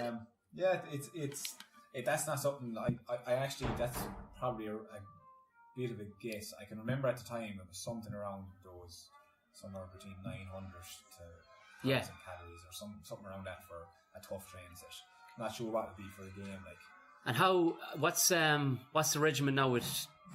How long do you get off over the Christmas? Or, you know what I mean, throughout a year, when are your holidays? Because obviously you're playing with Borrisoleigh, which play at a good level as well. Yeah, it does depend on, like, some lads will get no break.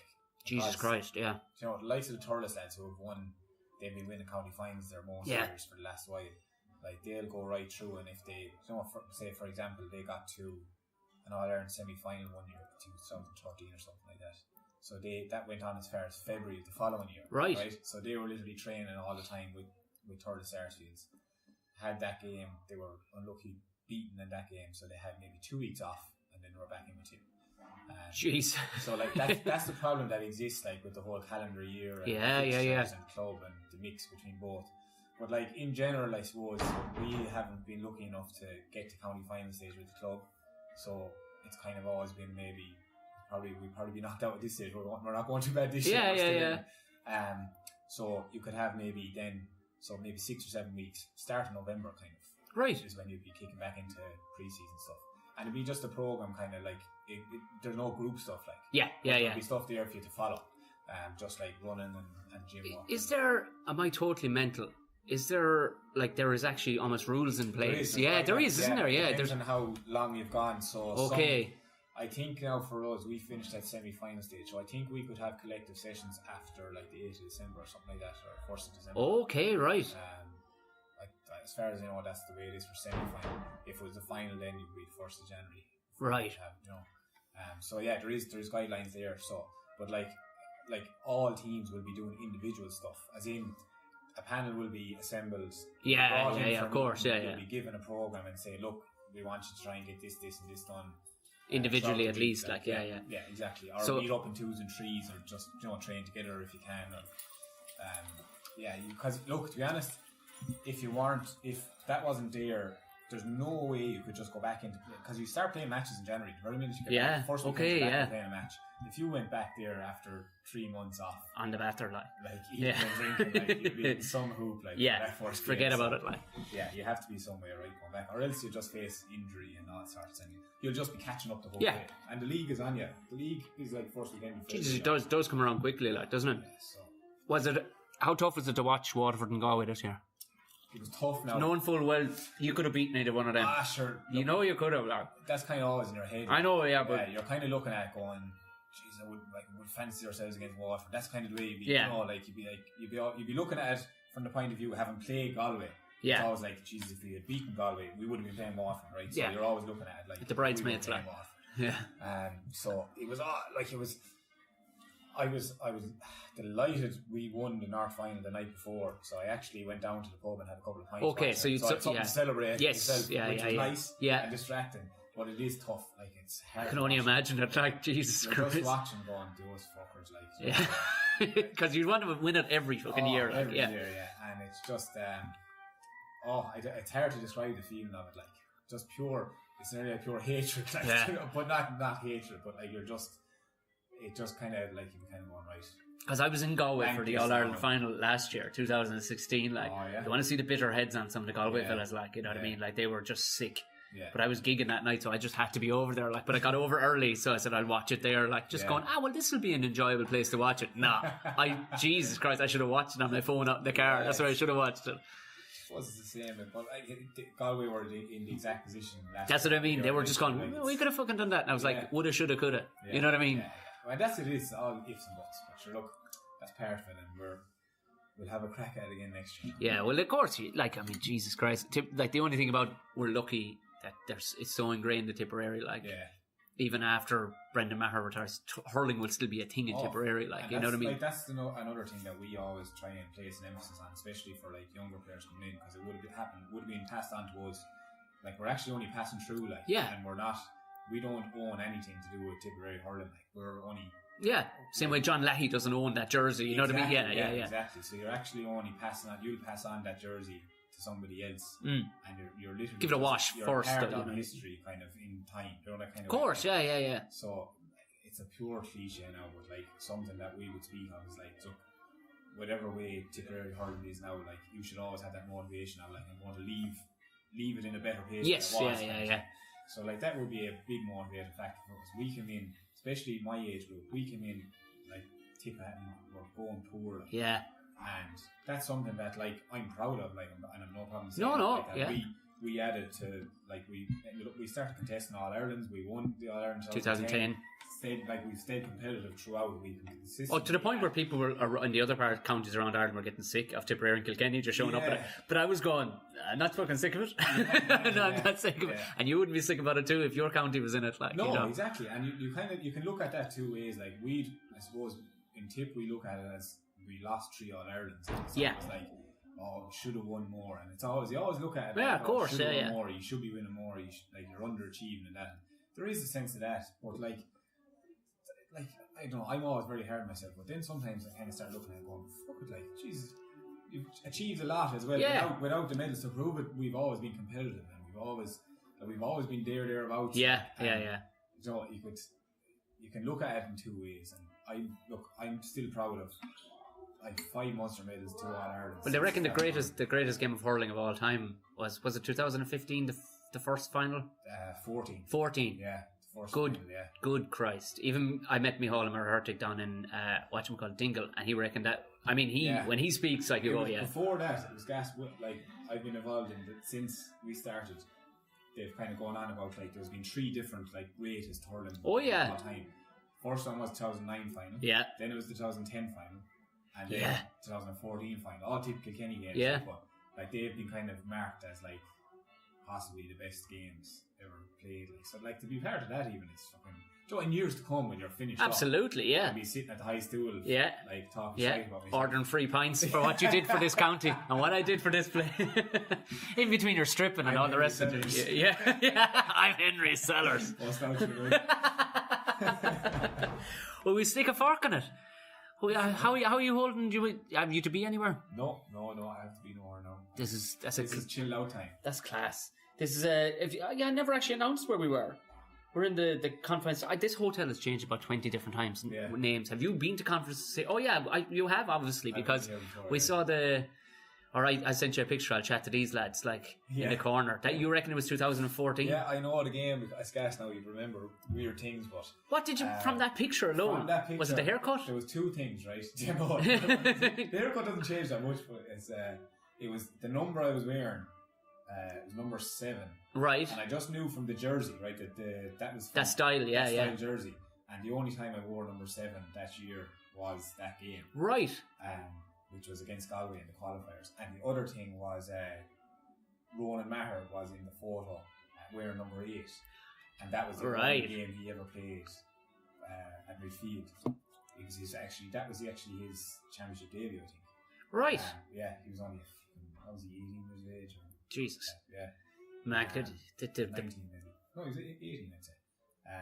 But yeah, that's like straight away I had it once you sent me on the picture. Like it's gas the things that you'd remember. Well, it's gas that she sent me into the lady at the watch. I couldn't. She doesn't. You still haven't told people where we are.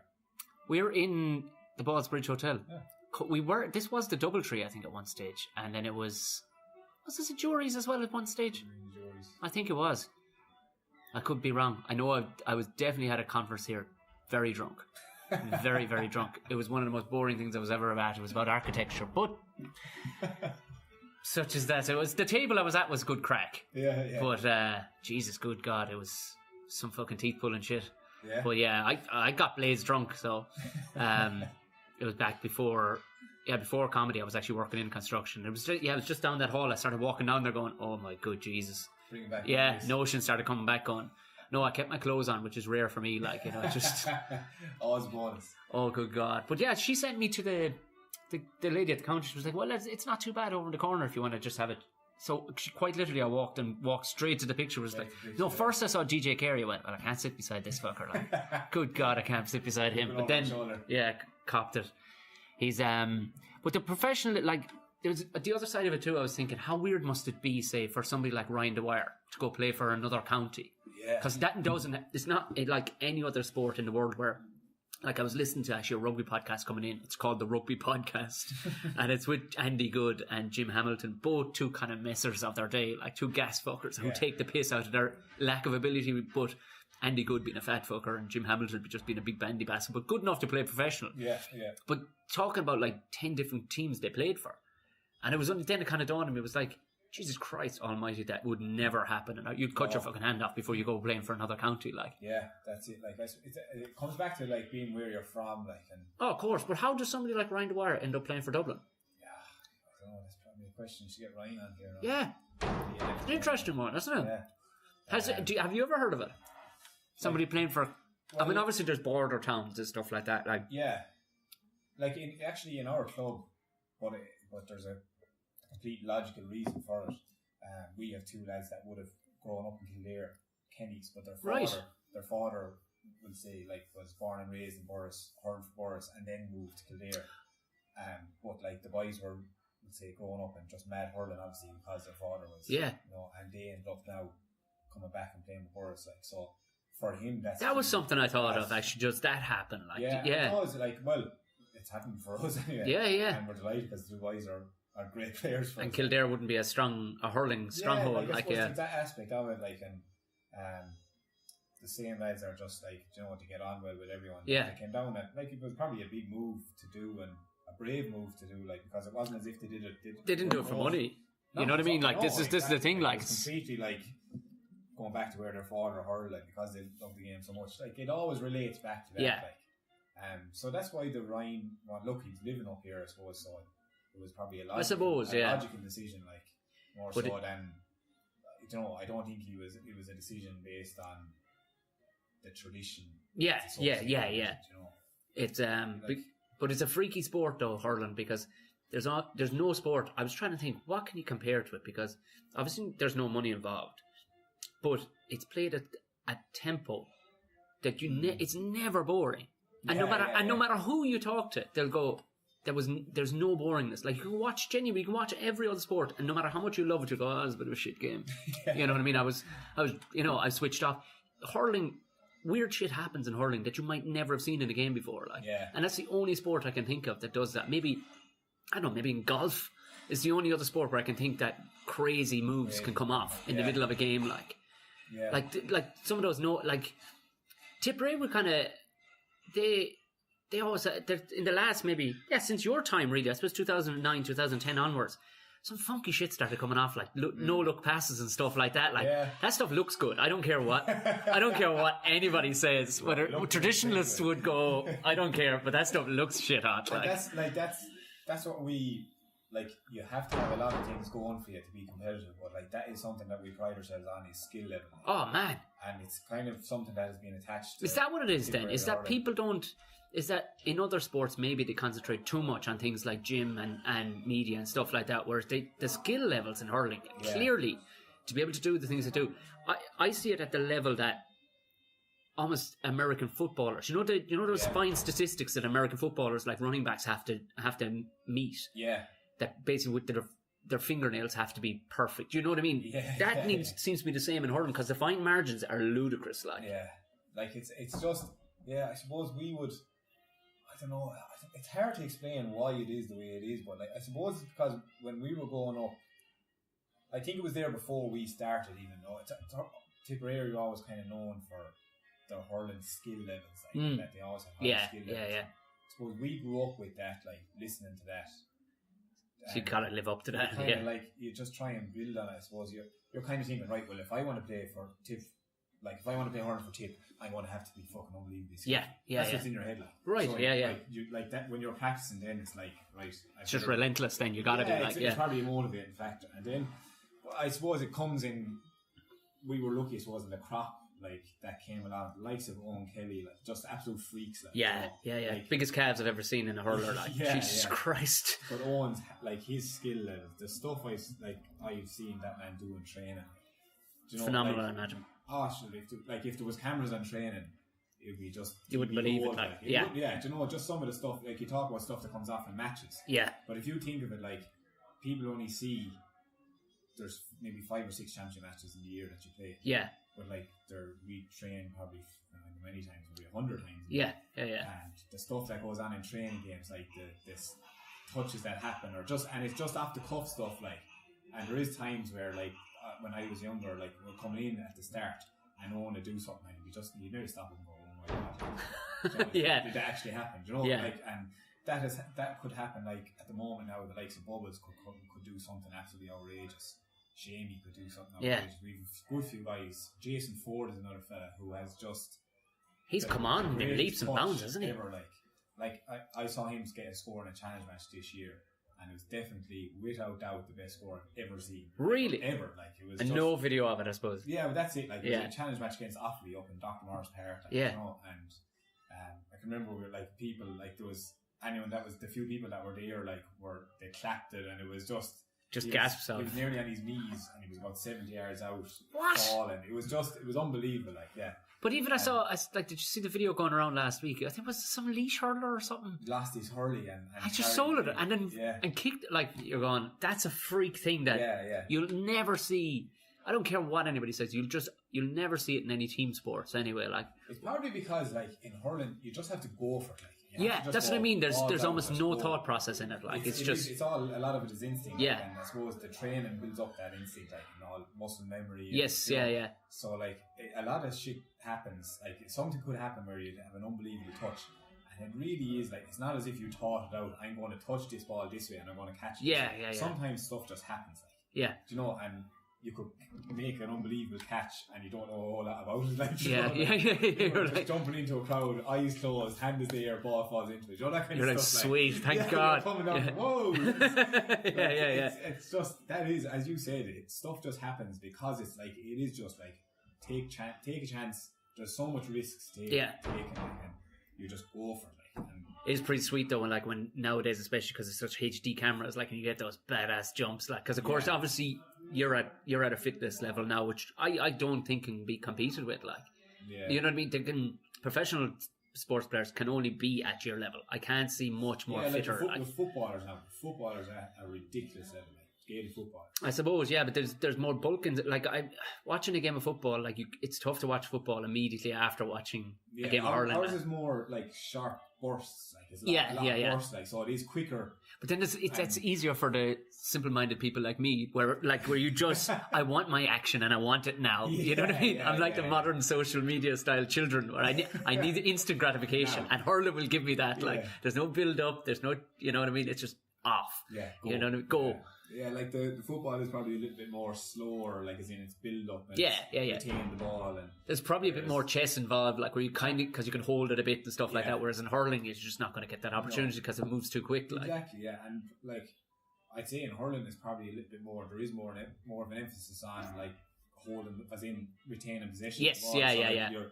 You have backs coming out with the ball now and they're looking up and trying to find someone, whereas like traditionally, I suppose, back in the 90s or, you know, in the 80s and 90s, it was just like win your ball and just get it up. Get it out of there, like, you know, and that has to happen at times as well. And, you know, there's like that gets the crowd going and partners as well.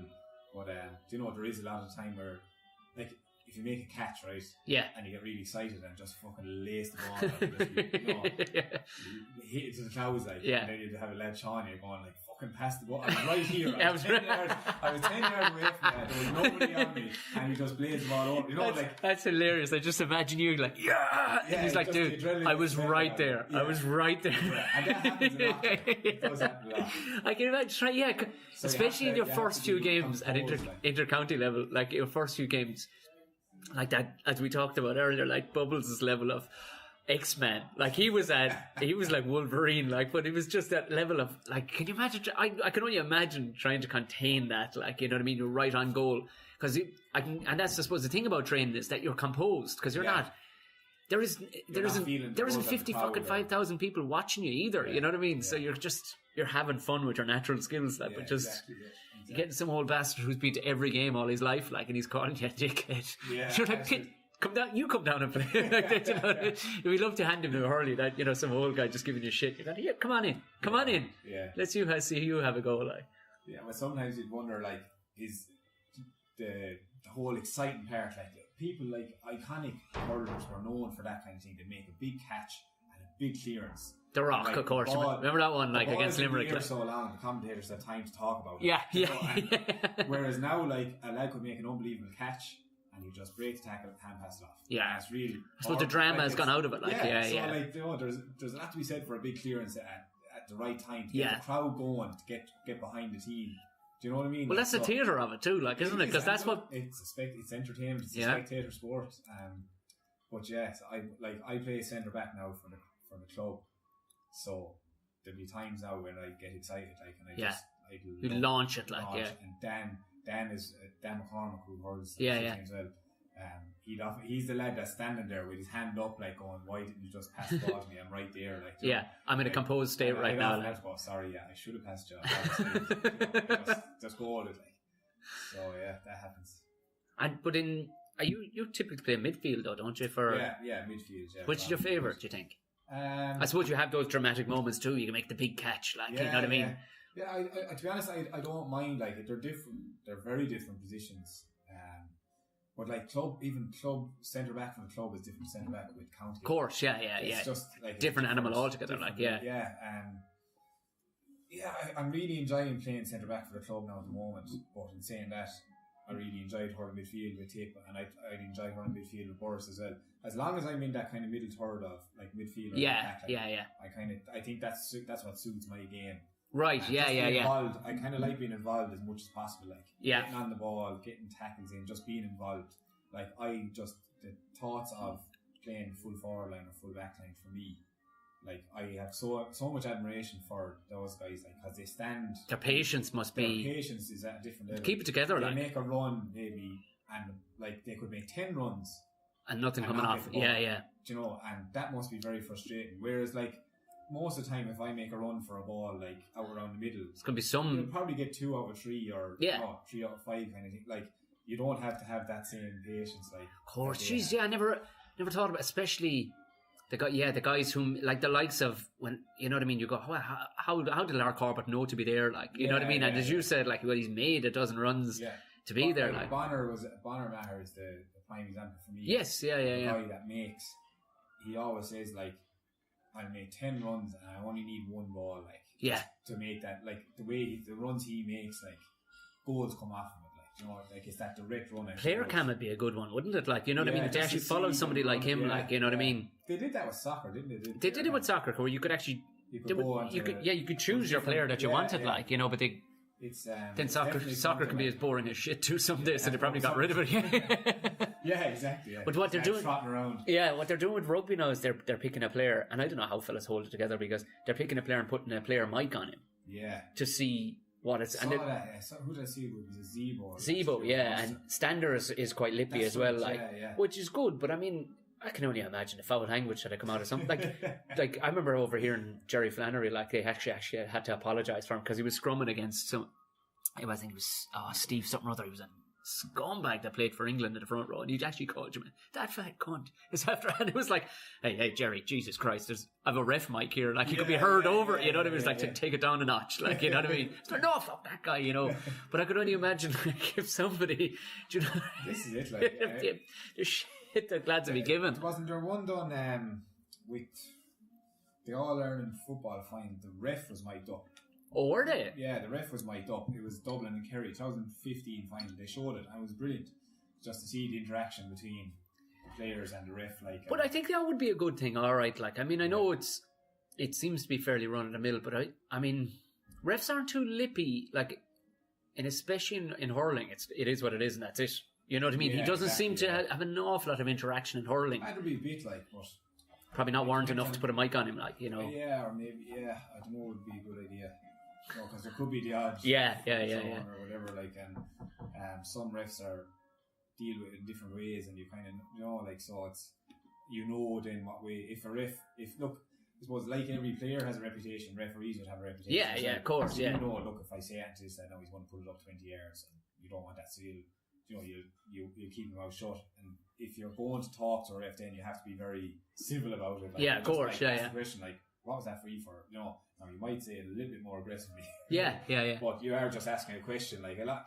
I think most guys are good in terms of discipline, like, that they won't, like, start a barrage of fucks at the ref, like. Yeah.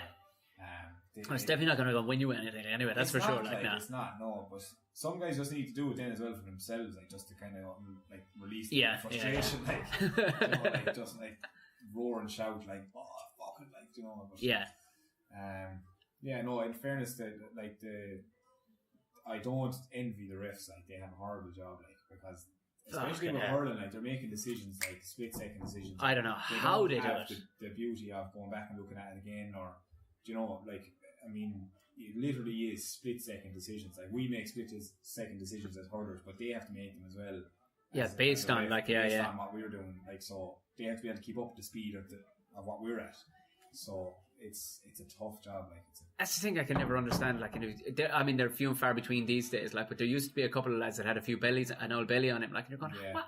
No, they've gone really strict on, like, fitness levels. Yeah. And that, which is good because, like, I mean, it means then that they're keeping up with the game, they're like keeping up with the game, and they're fit, and they're going to make, like, there's a thing out there about like dehydration. If you're dehydrated, like, your decision making goes out the window. Like. Oh yeah, of course it would. So, Yeah. You know, like they're putting more of a focus. You often see refs taking in water, and they're more aware of it now. Like, they know if they're bollocks tired, like after a half and dehydrated, like, they're not going to be making the right decisions, and they don't want that. Like, the last of course, it's looking like a prick, like, yeah. Do you, is there much of an emphasis on supplementation, like, especially doing what you're doing, like, especially, I suppose, endurance stuff maybe for the games, like? The emphasis is on basically not taking anything that's over the counter because it could contain banned substance. So, like, and do you get tested? Yeah, it's random testing. Like, okay, so right. Testing at training or at matches. Right. So generally, what happens is, like, Irish Sports Council will be they've maybe sent 3 fellas to a training session, or they'll come in after a match and they just pick random numbers, and they'll just say, we want, like, for training now, we'll all have squad numbers. Yeah. So they come in and just say, we want number 5, 11, 17, and my squad number is number 5, so I'll have to go out. I only have to do it once, and, like, it's very strict. Like, if you can't produce, produce, then, like, if you're going in for a shower, like, they're standing there watching you. They're very strict. Like, right. They're not going to be. You'll be comfortable enough with that, though. I mean, given your new profession, like, you're like putting on a little show and everything. You're like, I've got a few minutes. There's a poll out here. If you just, it's because I wondered about that. Like, because obviously, I mean, the argument then is like, well, it's not a professional sport, so you know what I mean. Who's losing out? Because who's losing the edge? But of course, you can't let lads start riding like fucking crazy either. Like, it is a support. Like, you know, like you could say, oh, well, sure, that wouldn't happen in the GA, but, like, you just can't take those chances. But lads want the edge on everything, don't you? Like, and some lads are, like, so possessed about it, they will do anything, like, to get that edge. So, it's great, like, that it's there. It is a pain in the hole sometimes. Yeah, of course, yeah. We've had to wait. Remember, after a game in Croke Park, we were sitting in the bus for about 2 hours waiting for, I think it was Brendan Cummins and Eamon Buckley at the time, where they had to getting tested, and they wouldn't accept. I think Brendan went, but his urine was too clear. Like, he literally just swallowed down a bottle of water after the match. Yeah. And he gave me a sample, but he said it was too clear, so he had to wait until he had to go. Oh my god! So you just, like, that's jeez, the whole, like, you'd wonder, should you just do it before the game? Like, why did you know? Yeah. Get it done when we arrive. Like, come here, we said. Of course, there are newer substances coming on that'll work just purely for a 2-hour period too. Like, you know what I mean? Yeah, and they go straight out of the system. Like, that's what your man John Jones just got caught for in the UFC. Was that the substance? Was it? Powerlifters use it, and basically it'll work for about 2-3 hours and stay in the system and go back out again. Right. But and that's when they nabbed him. They nabbed him in the jack straight after the fight. Because, and they reckon, because sure, he was had videos up online of the man's deadlifting 600 pounds, like. Yeah. Do you know what I mean? John, you're asking for trouble then, like, you know, and you already have a bit of a history, like. Record, but then, you know what I mean, there are times too, like, I don't know, was there any testing between that McGregor-Mayweather fight, like? Yeah, she used it. Do you know what I mean? Because is it a fight? What the fuck is it like? You know what I mean? Yeah, so there's always going to be question marks over that. But sure, I mean, with that much money, I'd say they were just like, yeah, sure, go on, right it, do whatever you want to do, lads. You're grand. Because there's quite literally billions involved in it. Because the commercial side of things is kind of a puzzling one, because you see some people then, I suppose they make themselves very commercially available. Like I did a. Jesus, what was it? It was in Care one night. It says how I got to meet Cummins first. We were judging this gas bast. You did it the first night, yeah, Strictly, or something with the stars. Dance with Stars in Her Eyes. That was it. And Aisling Thompson was on the night with us, the girl from Cork, the camogie player. Yeah. And I knew of her. Yeah. Because I would watch camogie every so often, but I knew of her name. I had no idea, like the level of sponsorship and how prevalent she was. Like, like. Obviously work with Red Bull. You're like Sebastian Vettel's with Red Bull, like, you know what I mean? You know, the X Games riders are with Red Bull. Like, how? I mean, is any of that frowned upon? Like, you know what I mean? Or is it just seen as, well, that's your extracurricular thing? Like, you know what I mean? Yeah, I suppose, like, it is probably. I think guys are probably a little bit more withheld now, are afraid to maybe put themselves out there. Yeah. You know? And they tend to, like Jackie, wait till we're finished hurling. Yeah. And then, like, you'll kind of put yourself out there, and she struck me as somebody who did not give a shit. Like, like sure, look, she's tatted up and everything. She's a badass of hurling, like, you know. Well, she's hurling. She only won the All Ireland. Yeah. It's probably, it is a touchy subject, like where you would have, I'd always kind of think like that, what way are your teammates looking at you? Yes, That's right, yeah. I'd hate for it to have a negative impact on my right, team. yeah. So, like, that would be the only way I'd make a decision on it. If, you know, but like, the other side of it is, if it's beneficial to the individual, you should never begrudge them that either. Yeah. Like the time DJ Carey did one for Ivamick. I remember watching that one year, and I was even young, and it was during an All-Ireland final, and he was playing, and he was on doing an ad for Ivamick, like dosing cattle for ringworm or something. Bobby Ryan did one for calf feed as well. It was something like calf nuts. And what's that one he was still playing? We found the archive of it. Really? Recently. It was hilarious. Thank you very much. Enjoy your meal, sir. Thank you. Yeah. Brilliant. Thank you very much. It's actually finished. Right, I have no idea what planet that dude's on. He just said enjoy your meal while he took away the... And then he told you were brilliant. All right. No, he is. He is. Honest to God, he plays. Yeah. I don't think he's any notion, is he? He's just kind of just going with random. Do you know, like, phrases. There's like lads. You don't know, like, there's sometimes lads that, when they move to Ireland from another country, they have their stock phrases. Yeah. And this is because it was a guy who worked in a hotel near us. Like when I lived in briefly, we had a place in Leixlip. And you knew your man had no English, but he had English, if you get me. Like, yeah. Everything was like... Completely out of context. Oh, completely. You go, Jesus, there's some dirty old day out there. And he's like, I know. And then go dead silent. And you're like, all right, yeah. Same fella, like, no matter what you said to him, he'd just go, correct. It's like, I was just, okay, all right, fuck it, that's completely... We're not having a conversation here, like, you know what I mean? It's just gone out. We're both speaking, but we're not. No. But yeah, this. How are you feeling? Do you want to? Good, yeah. I know, because we talking with the likes of Leamy and the rest of the pressures did come on when it came to, like, the doctor pulled the pin on him over the hip that time, like, because he just played with such. The reason it came about was, and they thought it was going to happen to Sean O'Brien too, because he was, unless he changed his fucking tactics. Yeah. Leamy just used to run over people, like I remember breaking a fella's collarbone. We were playing. I was playing for Shannon, I think, and he was playing for Cork Con, and he just ran at a lad, and the lad he ran at was a monster anyway. We just broke him in half, like, by running at him. Like. But yeah, he did. He actually mentioned, like, that he put his body through so much. Oh my good God! Like, he's paying for it now. Like, yeah. I mean, he's still in pain with his hip now. Like, you know, even seeing him walk, and he's walking tenderly. Yeah, of course. What would be what are the telltale signs? Like, is there anything that typically comes? You're probably your S&C and stuff like that. You're probably going to be in better stead than a lot of lads from, like, the 90s and you know what I mean. Probably lucky enough in that.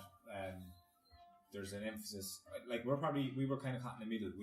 We came when the S&C stuff was starting. Yeah. So that there wasn't as much knowledge of it. It was kind of like just weights, lift heavy. Yeah. Build up your strengths. So just get into the gym. Bus lads. Yeah. Then as the years were going along, there was more and more being found out, and more appropriate approaches being made. And where we're at now, the last few years is all about, like, it's actually what they call prehab. Okay. So it's like preventing injury is a big thing. Like, so you're doing as much as you can to prevent getting injured.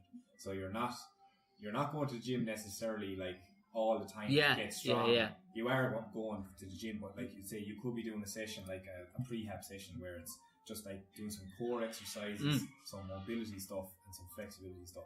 And it's literally to make sure that your body is not tightening up. It's not, you know, your joints are nice and mobile. Your muscles are nice and loose. You're doing yoga, aren't you? I'm not. I'm doing Pilates. Oh yeah, those Pilates are fucking. I did one as it was a funny in inverted commas video for a radio station here.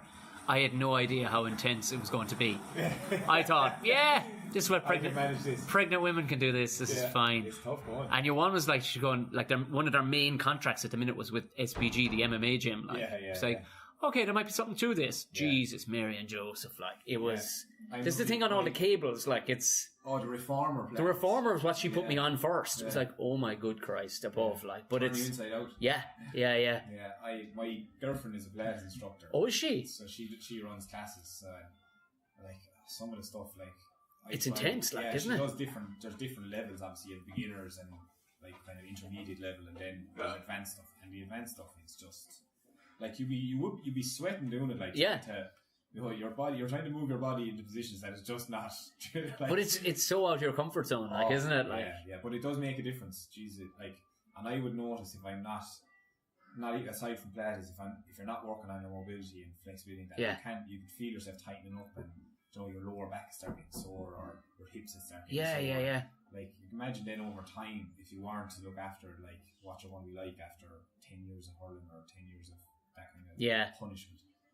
So, plus you'll get found out pretty quickly too, like these days, wouldn't you? Like, there's no going on a good name anymore. Like, you'll get dropped if you're not up to, if you're not meeting those stats, like you're. And it's not even stats, it's actually just on the pitch. If you can't fucking keep up, So. Something wrong with him. Yeah. Next move is to the Neckers yard with him. Like, good luck and thanks. Trying out for scrap. Yeah. It's but that's another thing I meant to kind of say when we were talking about county pride. Like, there's a funniness to Tipperary people. Like, because there's certain counties that are different ways. Like, and I noticed this doing gigs around the place. Like, there's the level of fucking humor, just real droll bastards. Like, and but like, this will tell you, like, the level of fucking dryness. Where was it? There was a tip fella in that same pub, right? And for the second time ever, this is the one near us. And I went in there. He's an older fella. He's lived there for years. All he wants to do is talk about tip hurling. He was sitting in the bar, and this will tell you a weirdo moment, right? I walked in there and I was chatting away to the barman, and there was about 10 or 15 lads sitting down along the bar, and they all started looking directly at me, then slightly over me, because I started going, then, is my fucking something in my hair? You know what I mean? Because you're kind of going, getting paranoid. I'd come on telly behind me, just to make it ultra weird, right? It's like it was like I timed it, right? I just happened to be on this program on TV3, and it came on me, and everybody, like, you don't know what to be said in that moment, right? Well, all right, yeah, well, whatever about that, fuck. Yeah. Let's drive on. I swear to God, the older tip fella just couldn't help it. He went, "Just fair play to you," and I thought, is he complimenting me? Because you lost a lot of weight since that one. Good on you. Like, there was just. But I felt at home with this man. It was like, good, a perfect insult. That was exactly what I needed for that moment. Yeah. Oh, there was there was none there. There was none. I was thinking, it was only a month previous. It was the exact same me that was standing there. He just wasn't letting me have it. That's what it was. He's going, I'm just going to give you a clatter here. Like, it's unreal. We're a different breed, I think. I do think there is, because there seems to be, even. Like, I did that gig with the two lads, the two Johnnies. What happened was the lads were doing their first ever stage show, and they'd know. Oh, that's right, in O'Keefe's. In O'Keefe's, and the lads sold out like in a couple of hours. Because I'd no idea the following. That was kind of half, even though I knew the two lads, that's why I had to get them on the podcast, because I needed to find out more about what it is the internet, essentially. Because I thought it was a different thing than it actually is, because your power of social media is colossal. But in such a short space of time, and even they were going, I know. We don't know. We don't know how it's happened. Like, obviously, the likes of the Tipperary songs helped. Yeah, but that, like, I mean, Johnny B, like, would have done. He did the song, obviously, the Premier Rap back in 2010, and he got a lot of coverage out of that. Oh yeah. But then, there was a period there of a few years where he was still doing his bit, like, with the wedding band, going and that. But really, in the last year, really, or year and a half, I suppose. Yeah, they're just after rocking. Unbelievable, like. But we were talking about. Because when I describe to people, like, where I'm from, and they've no idea, like, if I'm doing a podcast in Belfast, they know Cork is Tipperary to them. Do you know what I mean? Like, because up there they have, especially if they're not into sports, they don't give a fuck what county they're in. They're like, I'm not even sure what county I'm from. I'm from Omagh. There you go. You know what I mean? They don't. There's no real. Ironically, there's no border issues there when it comes to counties. Like, but I tried to explain them, and then.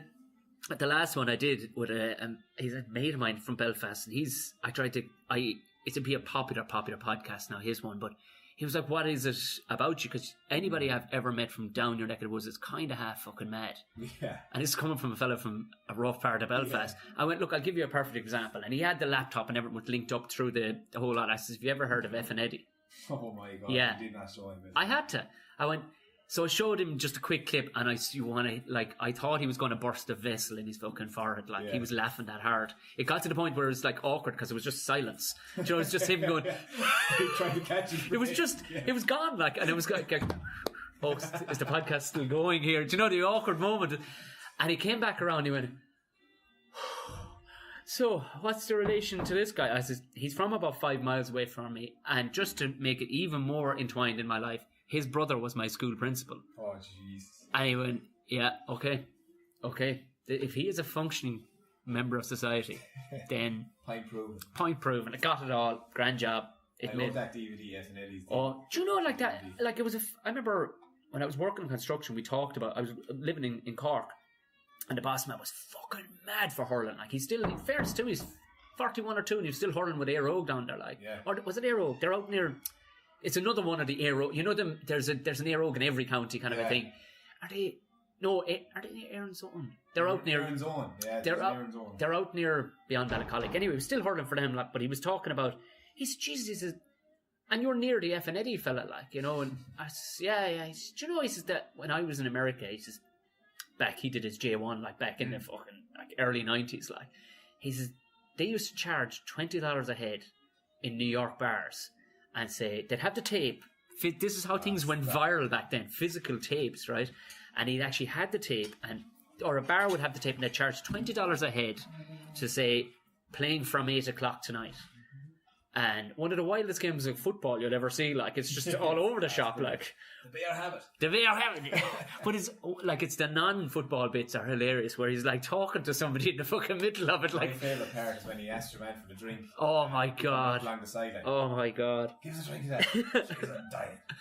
We put him down well last night, you know, you're like, and then he just, a minute later, and he just burps into the microphone, and you're like, Jesus Christ, the level of none, but you can see where Dunbelievable's got this shit from. It was written for him, like, but yeah, they used to charge people, and they'd play it then, and there'd be lads who would go every Saturday night to see this, because they'd be able to word along with him. Yeah. They'd be able to commentate along with the match. Kind of bring him back home as well. You know? Oh yeah, of course, like, but even people that didn't know what was going on were just thinking, they loved the buzz of it, because they were like, this doesn't make any sense whatsoever. Because looking, if you had never been to Ireland and you saw that back in the 90s, you go, Jesus Christ, this place is fun. Yeah. Is that the only video camera in the country? Like, you know what I mean? Like, exactly. But there was my missus, we went to the bench. She's never been to an agricultural show. She's from Dalkey originally, so she has never. But she's getting there. She's really starting to enjoy the countryside. Like, she's got a pair of wellies and everything now. Like, but for electric picnic, yeah, quite literally, yeah, it was, yeah. But she's gone full culture these days. Like, she's not quite there yet, like, but she's getting it. But we went to the Banshee show a couple of weeks ago, and this is full, like, it was glorious, you know what I mean? Like, it was, but there was a fella comes up to me and he poked me in the back. He said, "Well, young manny, how are you getting on?" And I turned around, I said, "Jesus, Joe, how are you?" And we kind of walked away, and that was it, and all the rest of it moved on. And herself was like, "Where do I says, F and Eddie's video." And it wasn't F and Eddie, who was right at the very end of it. Joe Donovan, who went on to be, I think, mayor of Tipperary town. But he's a sheep farmer from Maher. And he has this line at the end of it that I swear to God became a tagline for a group of friends that we all kind of hung around together a couple of years back. And it was definitely, and his line made no sense. He's just standing with the microphone going, "Definitely," you know he's had a few too, like, "probably one of the greatest days in our circumstances." And it's the way he says it. That was what everyone. Like, I actually wrote that. Yeah, that line. There's something about the way he says it. He's just making it up on the spot, but trying to sound as professional as possible. It was fucking brilliant. And I just did that. She went, "Oh, you're man at the end of the video." I said, "That's him." Yeah, she's like, "Definitely." Even she was doing it, like, just looking over her shoulder, and there he is, like, "Definitely, probably." It's brilliant. It's absolutely brilliant. I actually want to go watch that now. Yeah, I know. That's the thing. You would sit down and watch that. Like, if they put that on a big screen in a bar, people would sit for nostalgia and just for laughing. Yeah. Like, there used to be a thing on Tip Midwest Radio. It's still on. And I remember I talked with this to two Johnnies, like, Down Your Way. And they did it with the Maroney lad one day, and I swear to Jesus Christ, I had to pull the car in because I was actually picking up tickets from Leamy's house, and the brother rang me and said, "Are you anywhere near the Tipperary border?" And I went, I'm fucking not. I'm in Cork, but I'm heading home because we're going to Limerick tomorrow. Like, for everything you're worth, you have about 25 minutes to get to the Tipperary border, and tune into Tipperary because they're having Eddie Maroney and his family are on Down Your Way, and I just gunned it, and I got to about Mitchelstown, it just about came in. Yeah. Oh, fuck me. I didn't even make it to care. I had to pull over. It was just, he was walking through the bar, and they were zero editing too. Like, he was saying things that shouldn't have been said on air. Like, and he's walking through, like, kind of, it was into sexism too. Like, it was brilliant. And he's walking through, and there's Teresa over there. Jess, she was a fine girl back in the day, huh? You know, and you're going, oh my God, this is brilliant. And when he goes through into the bar, it's just normal. It's like podcasting, right? Yeah. But to a whole county. He was on Today FM last year, or one of the national radios. Was he? It was because that kind of went viral. It kind of went through a burst last year. The YouTube clip was kind of did it? And they got him on air. And I remember I was driving.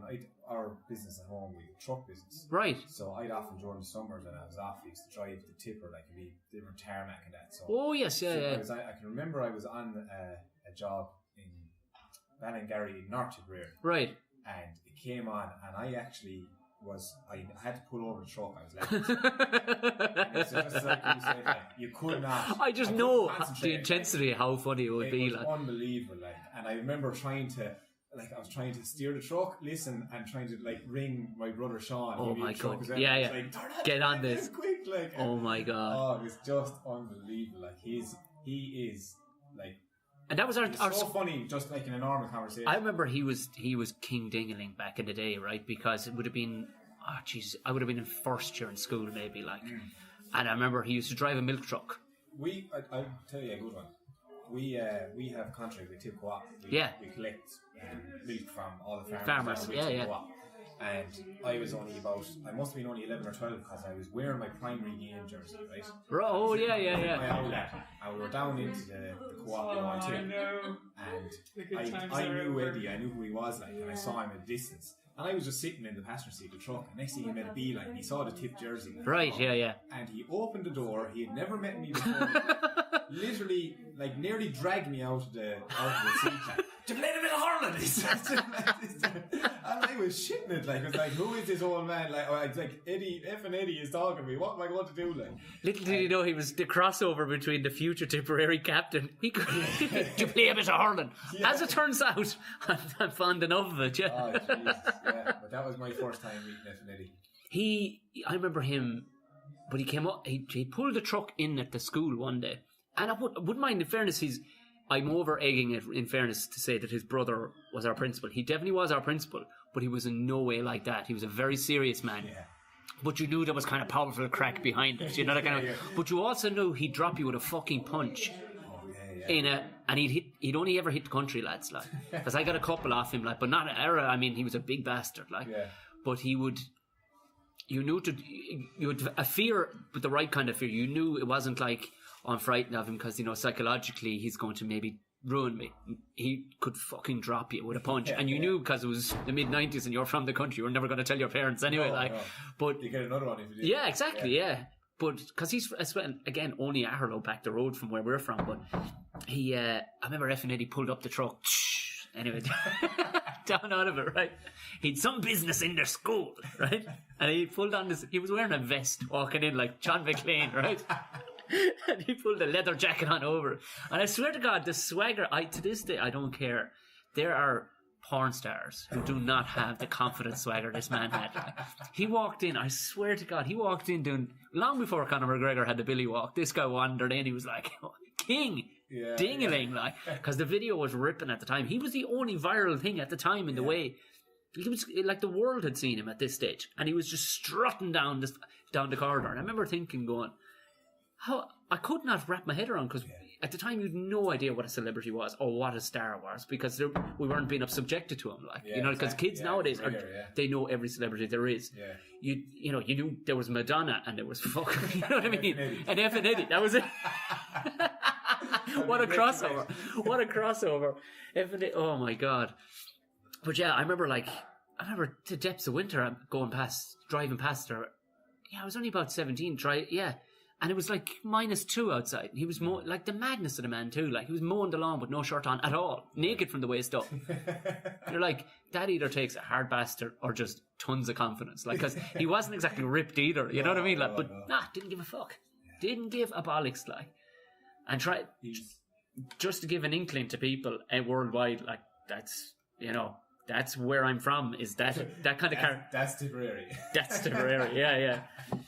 It's like, because I was trying to think, because I was sitting beside, because I brought him up again. It's the weekend of Electric Picnic, and I'd been on stage or whatever, and I was sitting down, and the lads from the Rubber Bandits were sitting beside me. I had to double look because the bags weren't there, you know. But you knew what, because your man's just looking at me going, "Are you Tom? Are you?" And I was like, "Yeah, I'm Tommy." "Where are you from?" And it was like, I says, "Tipperary." I says, "Where are you from?" He's fucking Limerick. I was like, yeah. I says, I hadn't fucking guessed anyway. So we're chatting away, and again, what he was trying to think what part of Tipperary, like, because all he had in his head was Bird Hill. Do you know what I mean? That's all he had was the nearest part. And I explained it to him, and I went F and it, and you want to hear the voice immediately change then, because like, you see, he was about to go on stage, so that mode was on, like that. He was in that mode right at that point. Like, they are not like that at fucking all in real life. You know what I mean? They're just very, very smart middle class art students who came up with brilliant characters. Like, but when they get in character, they're in character. You know what I mean? Even before the bags go on. Like, did he break then? He did. Yeah, when I explained it, because he started breaking his whole laugh. He's like, "Yeah, I'm with you now. Okay, I'm with you now." But then, like, he went out the back door of the tent, because we were watching. I think Jason Byrne had insisted on going on before, because you can't.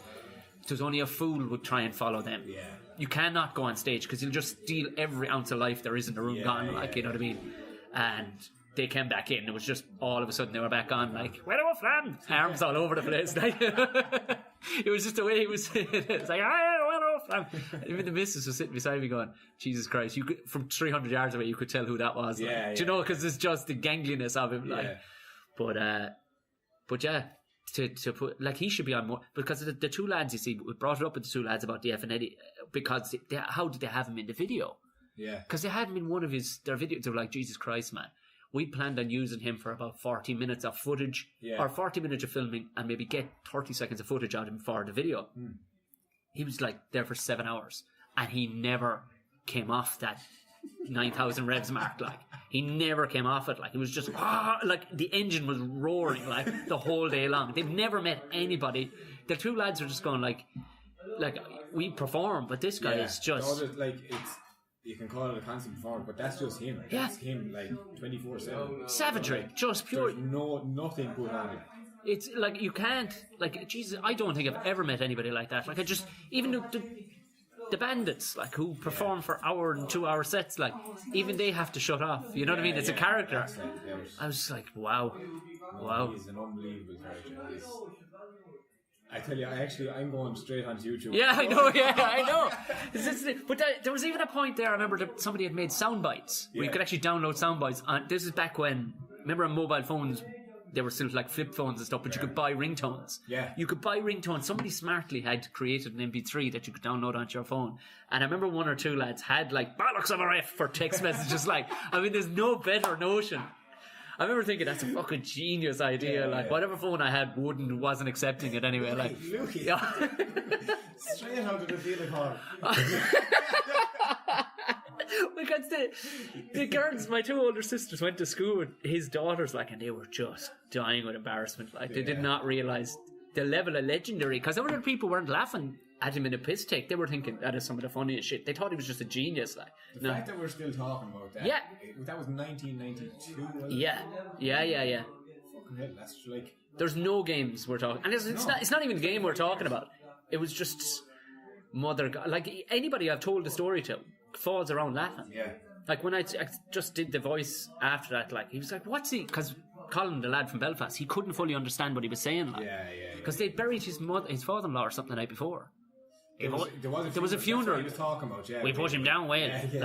He'd never heard phrases like that before. Like, just, "He's put a fucking cut of that riff." Like, you know, just to be shouting at like the total bias. Like, wouldn't it be? Imagine if somebody just snapped on RT. Like, I mean, the only person that could be is John Mullane. He's the modern day version of him. Like, Mullane could just snap and just go full on Waterford, like, and just flip and just start fucking the other team out of it. Like, he's quite a character. Did you ever come up against him? Yeah, never really marked him though. The Venn diagram of your career is still, I suppose, it was probably only maybe 3 or 4 years. Yeah, no, but John stayed playing until when did he retire? So it's only about 4 years ago, is it? Was it, or I'm actually not sure now. But yeah, geez, I played against him a good few times. But I was on an All-Stars trip with him back in 2011, and he was hilarious. Was he? He was hilarious. Because he seems fairly intense, I'd say. Yeah. Just the stories he has and the way he tells them, like brilliant. You know, he could just tell a normal story, and it's just, you know, like he's such a he's so energized. Like, he's unbelievably animated, like, isn't he? Yeah. Really animated, and then the accent on top. Yeah, because the accent is. You know, like, it's so Waterford, like, isn't it? How are you, Benny?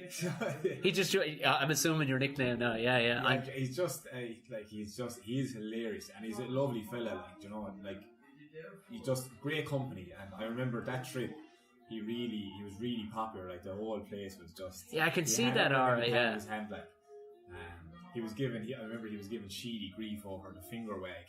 Oh yeah, the legendary finger wag, yeah. Every time, like, every so often, we'd be sitting around, like, there could be nothing going on, and next thing he just let a shout across it, "Hey, Sheedy!" And he just started waving the finger wag. It was just brilliant, like, the timing nowadays. Yeah, because that's you know what, that's comedic genius, because a fella wouldn't pick that up normally as being a trademark, like, you know what I mean? Like, that's a really smart thing to pick up on, like. Yeah. No, he's brilliant, he's great crack. Did you ever play at the highest level without a helmet? When did that? No. I never.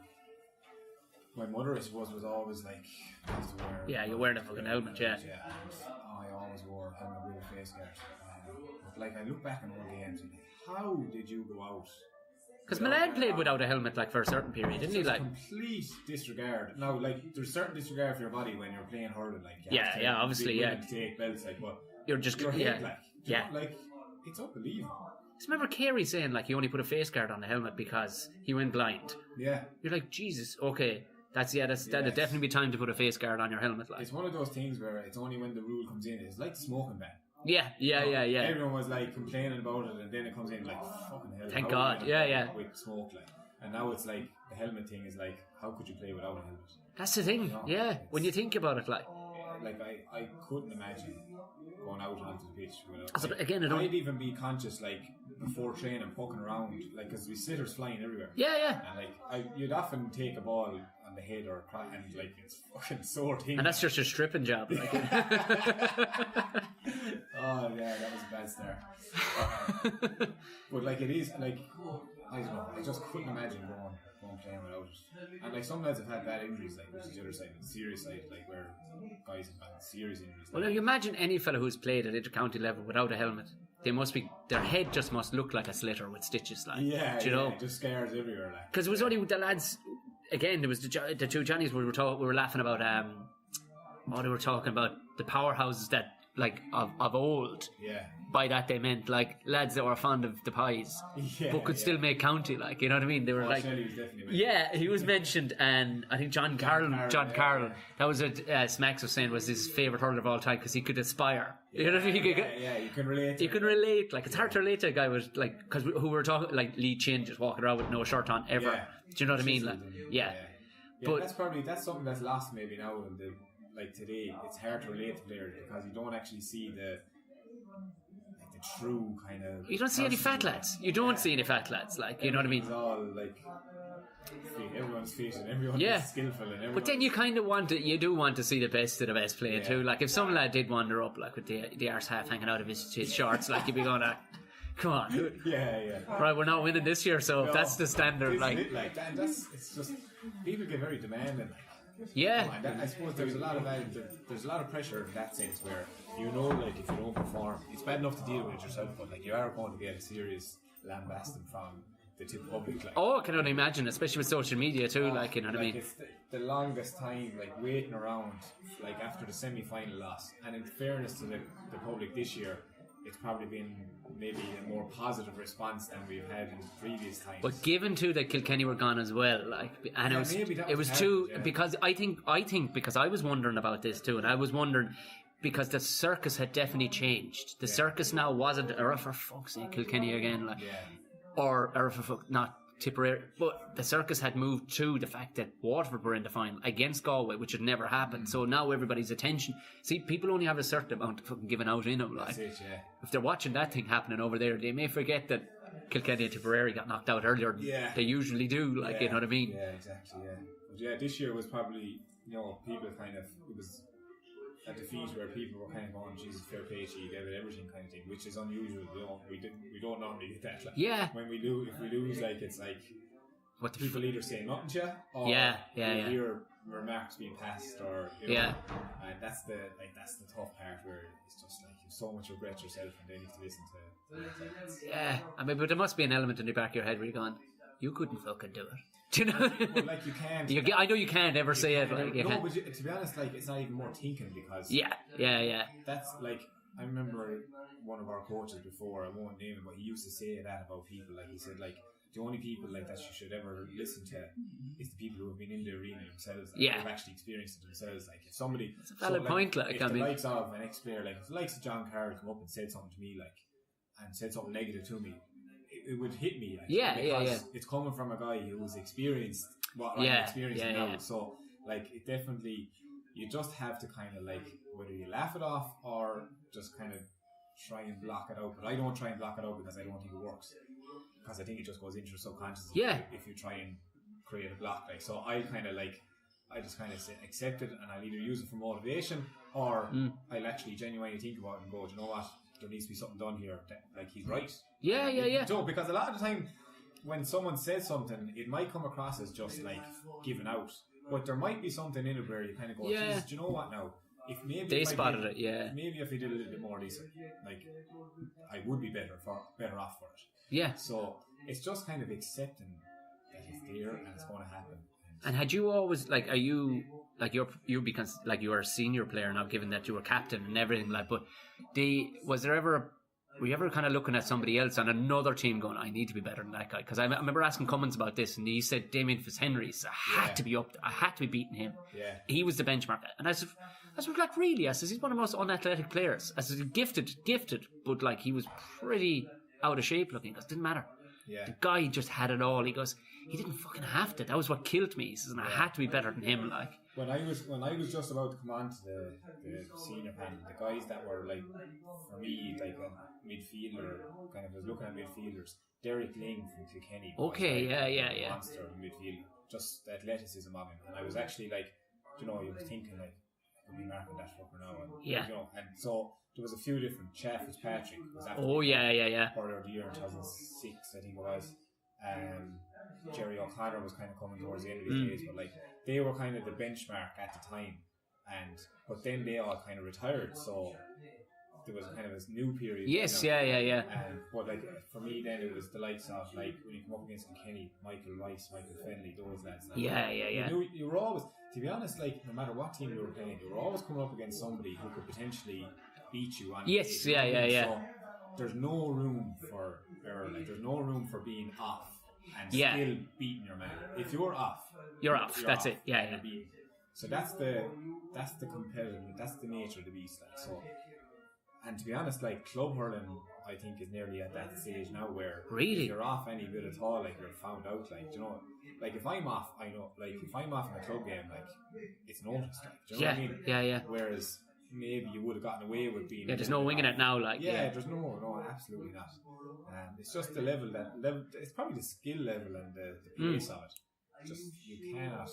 Like you have to just be on your game because it was actually that it was the toughest trade, but I don't think they showed on the hurling one like the lads like it didn't.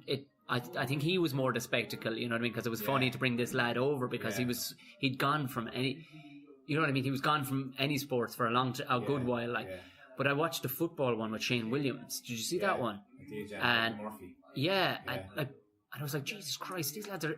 This is a club, and these guys were up at 6 a.m. Like, you know what I mean? You're like, Jesus Christ, like.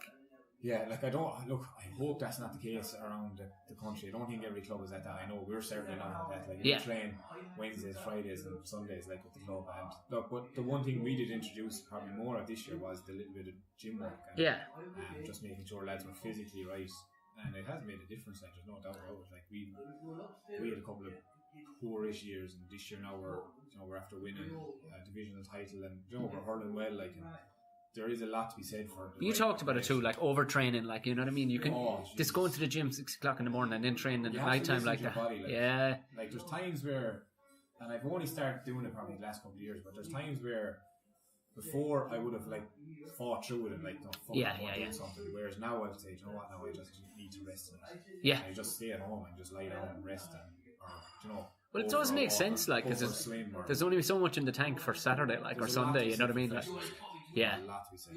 And even just mentally to have that kind of desire. Yeah. Like, if you're constantly training, it's very hard to keep that appetite going. You know? Oh, jeez, I can only imagine it, like, you know what I mean? I know you have a... Tommy Walsh referenced it in an after ball thing or something this year, like, he was going on about like championship week, like he was going on about like you have to like put the hurley away and you have to be like absolutely starving. You know, Tommy is a gas man, like he's like you have to be starving the day of the game. Just so hungry for like that you're willing to go through anything for it. You know, like yeah. But there's a lot to be said for it. He was the master of like just being some dog, like Jesus, desire, like, yeah. But it just shows he wasn't dogging himself to training like in the lead up. He was getting himself ready, as in like resting and being fresh. Like, yeah. Well, that's I suppose. I mean, I know we talked about like the keeping the skill set high, like or whatever. But at the same time, if you don't fucking know it now, you know what I mean. Like you could be over. You know what I mean. But you see, I think because the levels of preparation, like there's so much emphasis you're putting it. Like if you miss 2 days, if you went 2 days without doing anything, you start going, oh fuck it, I'm unfit. Yeah.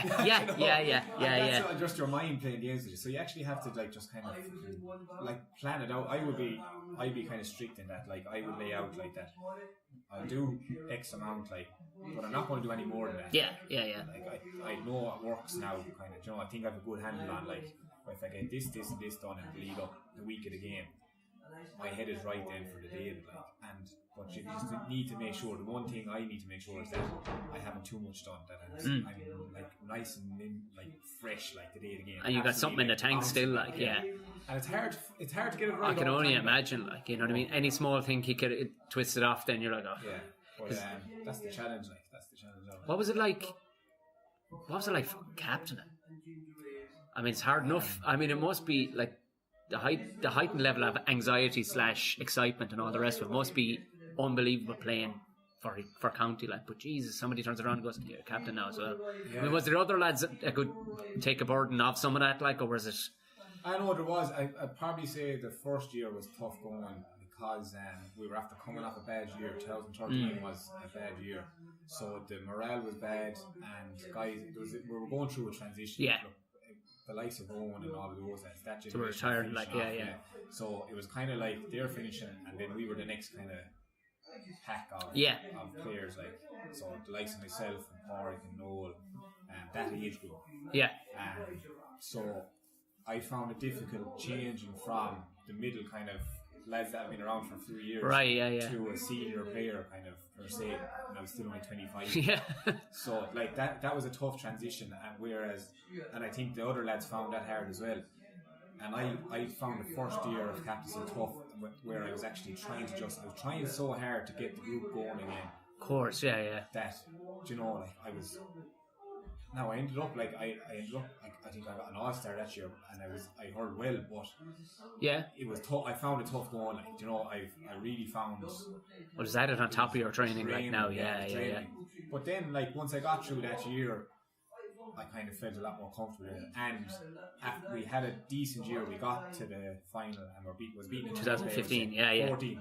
14. Sorry, yeah.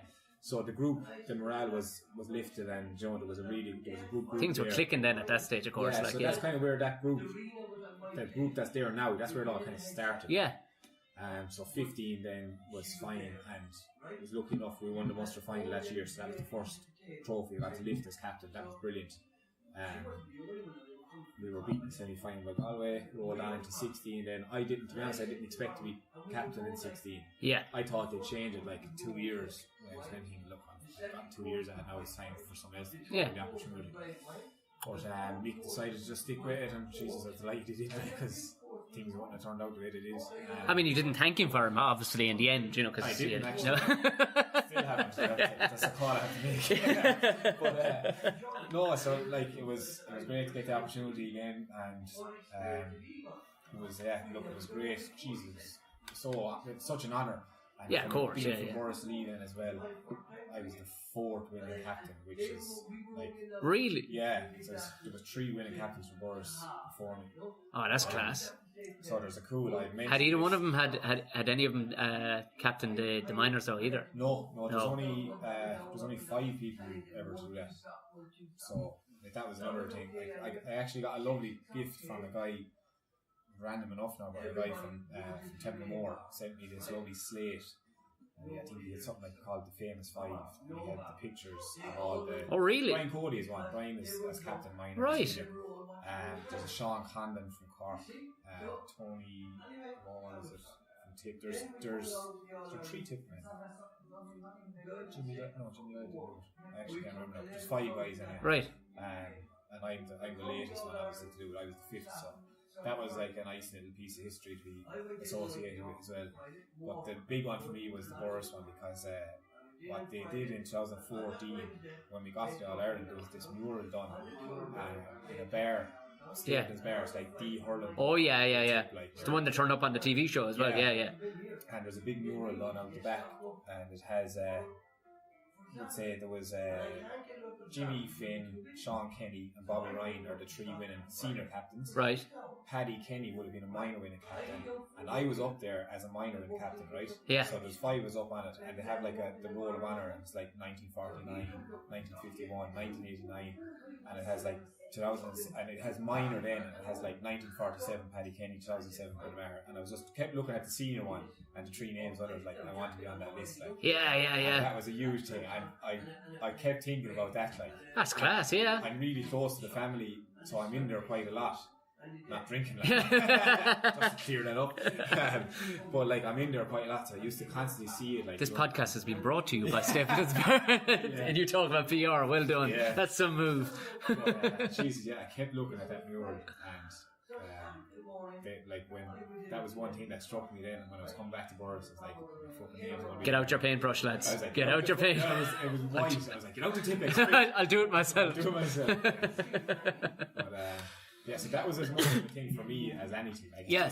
It always comes back to where you're from. Of course it does, yeah. No matter what you do, you'll always just refer back to where you're from. And how I mean, it's too early, obviously, it's a mental way of looking at it, but I suppose you have to be confident based on, you played some good hurling this year. You have to be confident going into the next season, like.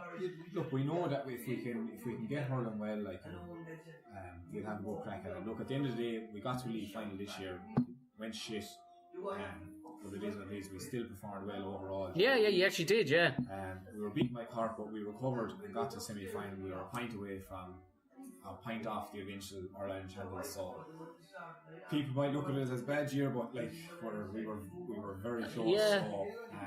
So there's a lot of positivity going forward. But in saying that, like, there's no point in saying there's just positivity. There's things like that will need to happen. A lot of things have to go right for yeah. to happen. Like, like if you look at Galway, they had no injuries like the whole year. Yeah. Things really just clicked for them.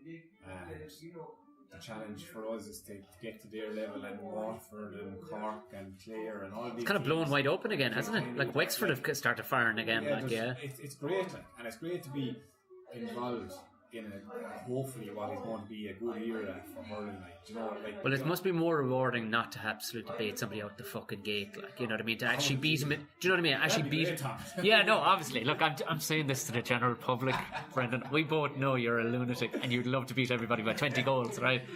But it was at the same time though, if you finished the fucking season and you'd whitewashed everybody, like, it would, like, there's more of a payoff if you've played in cracking games, like, which you have played in, like, you know what I mean? It's almost like if you did that, people would just kind of say that, it was a poor championship. Exactly, that you didn't win. You didn't win because you were good. You won because everybody else was shit. Like, it's really competitive, and if you go on top, like Galway did this year, you get serious credit for it, and people will remember you for it. And look, the name is going to be there, but it's the memories and all of that comes with it. That is really the stuff that you cherish. So, like 2016 was huge, 2010 was huge for us, and hopefully we'll have something else like that we'll be able to talk about as well. So, like, you always kind of want more. Like, you have a dream, like, starting off is like, want to win an All-Ireland tip, then you win the first one, then you switch off straight away to, like, it's a drug, like, I mean, it has to be a drug, like you keep just like wanting more and more, and you can see why lads like struggle to retire, you know, and they maybe like they stay going. Oh yeah, you don't want to be that guy either, though. You know what I mean? No, Jesus, like I'm very clear on that. Like the minute I'm not value to the team, yeah, I'm gone. You know, yeah. I wouldn't do it to the team. Like yeah, of course, yeah. No, well, you can't do it to your legacy either. Like you know what I mean? No, like it wouldn't even be. It's not the individual part for me. It's more like that. I pride myself on being a team player. Yeah. That's what I want to be remembered as. So if I was to stay on, I'm totally believing all this. Yeah, it's. I know I've heard how selfish you are. Yeah. But if I was to hang on like that, like just for myself to get another, just to hang, get another medal out of it. No, like that's. I just want to be as good as I can for as long as I can. Yeah. But the very minute I'm of no good to the team. Just one or two more times on Stapleton's wall. That's all you want. Just one or two more times. Yeah. So I have to wait for come back around, maybe get captaincy again. Yeah. Look, it worked in 2016. Maybe I'm just saying. Do you know what? We'll stick a fork in it there. We hit. What time is it? Jesus, we hit half 8. It's been exciting. A lot of fellas jingling shit walking past. Brendan, thank you very, very much. No problem. Thanks, Tom. I enjoyed that. Good stuff.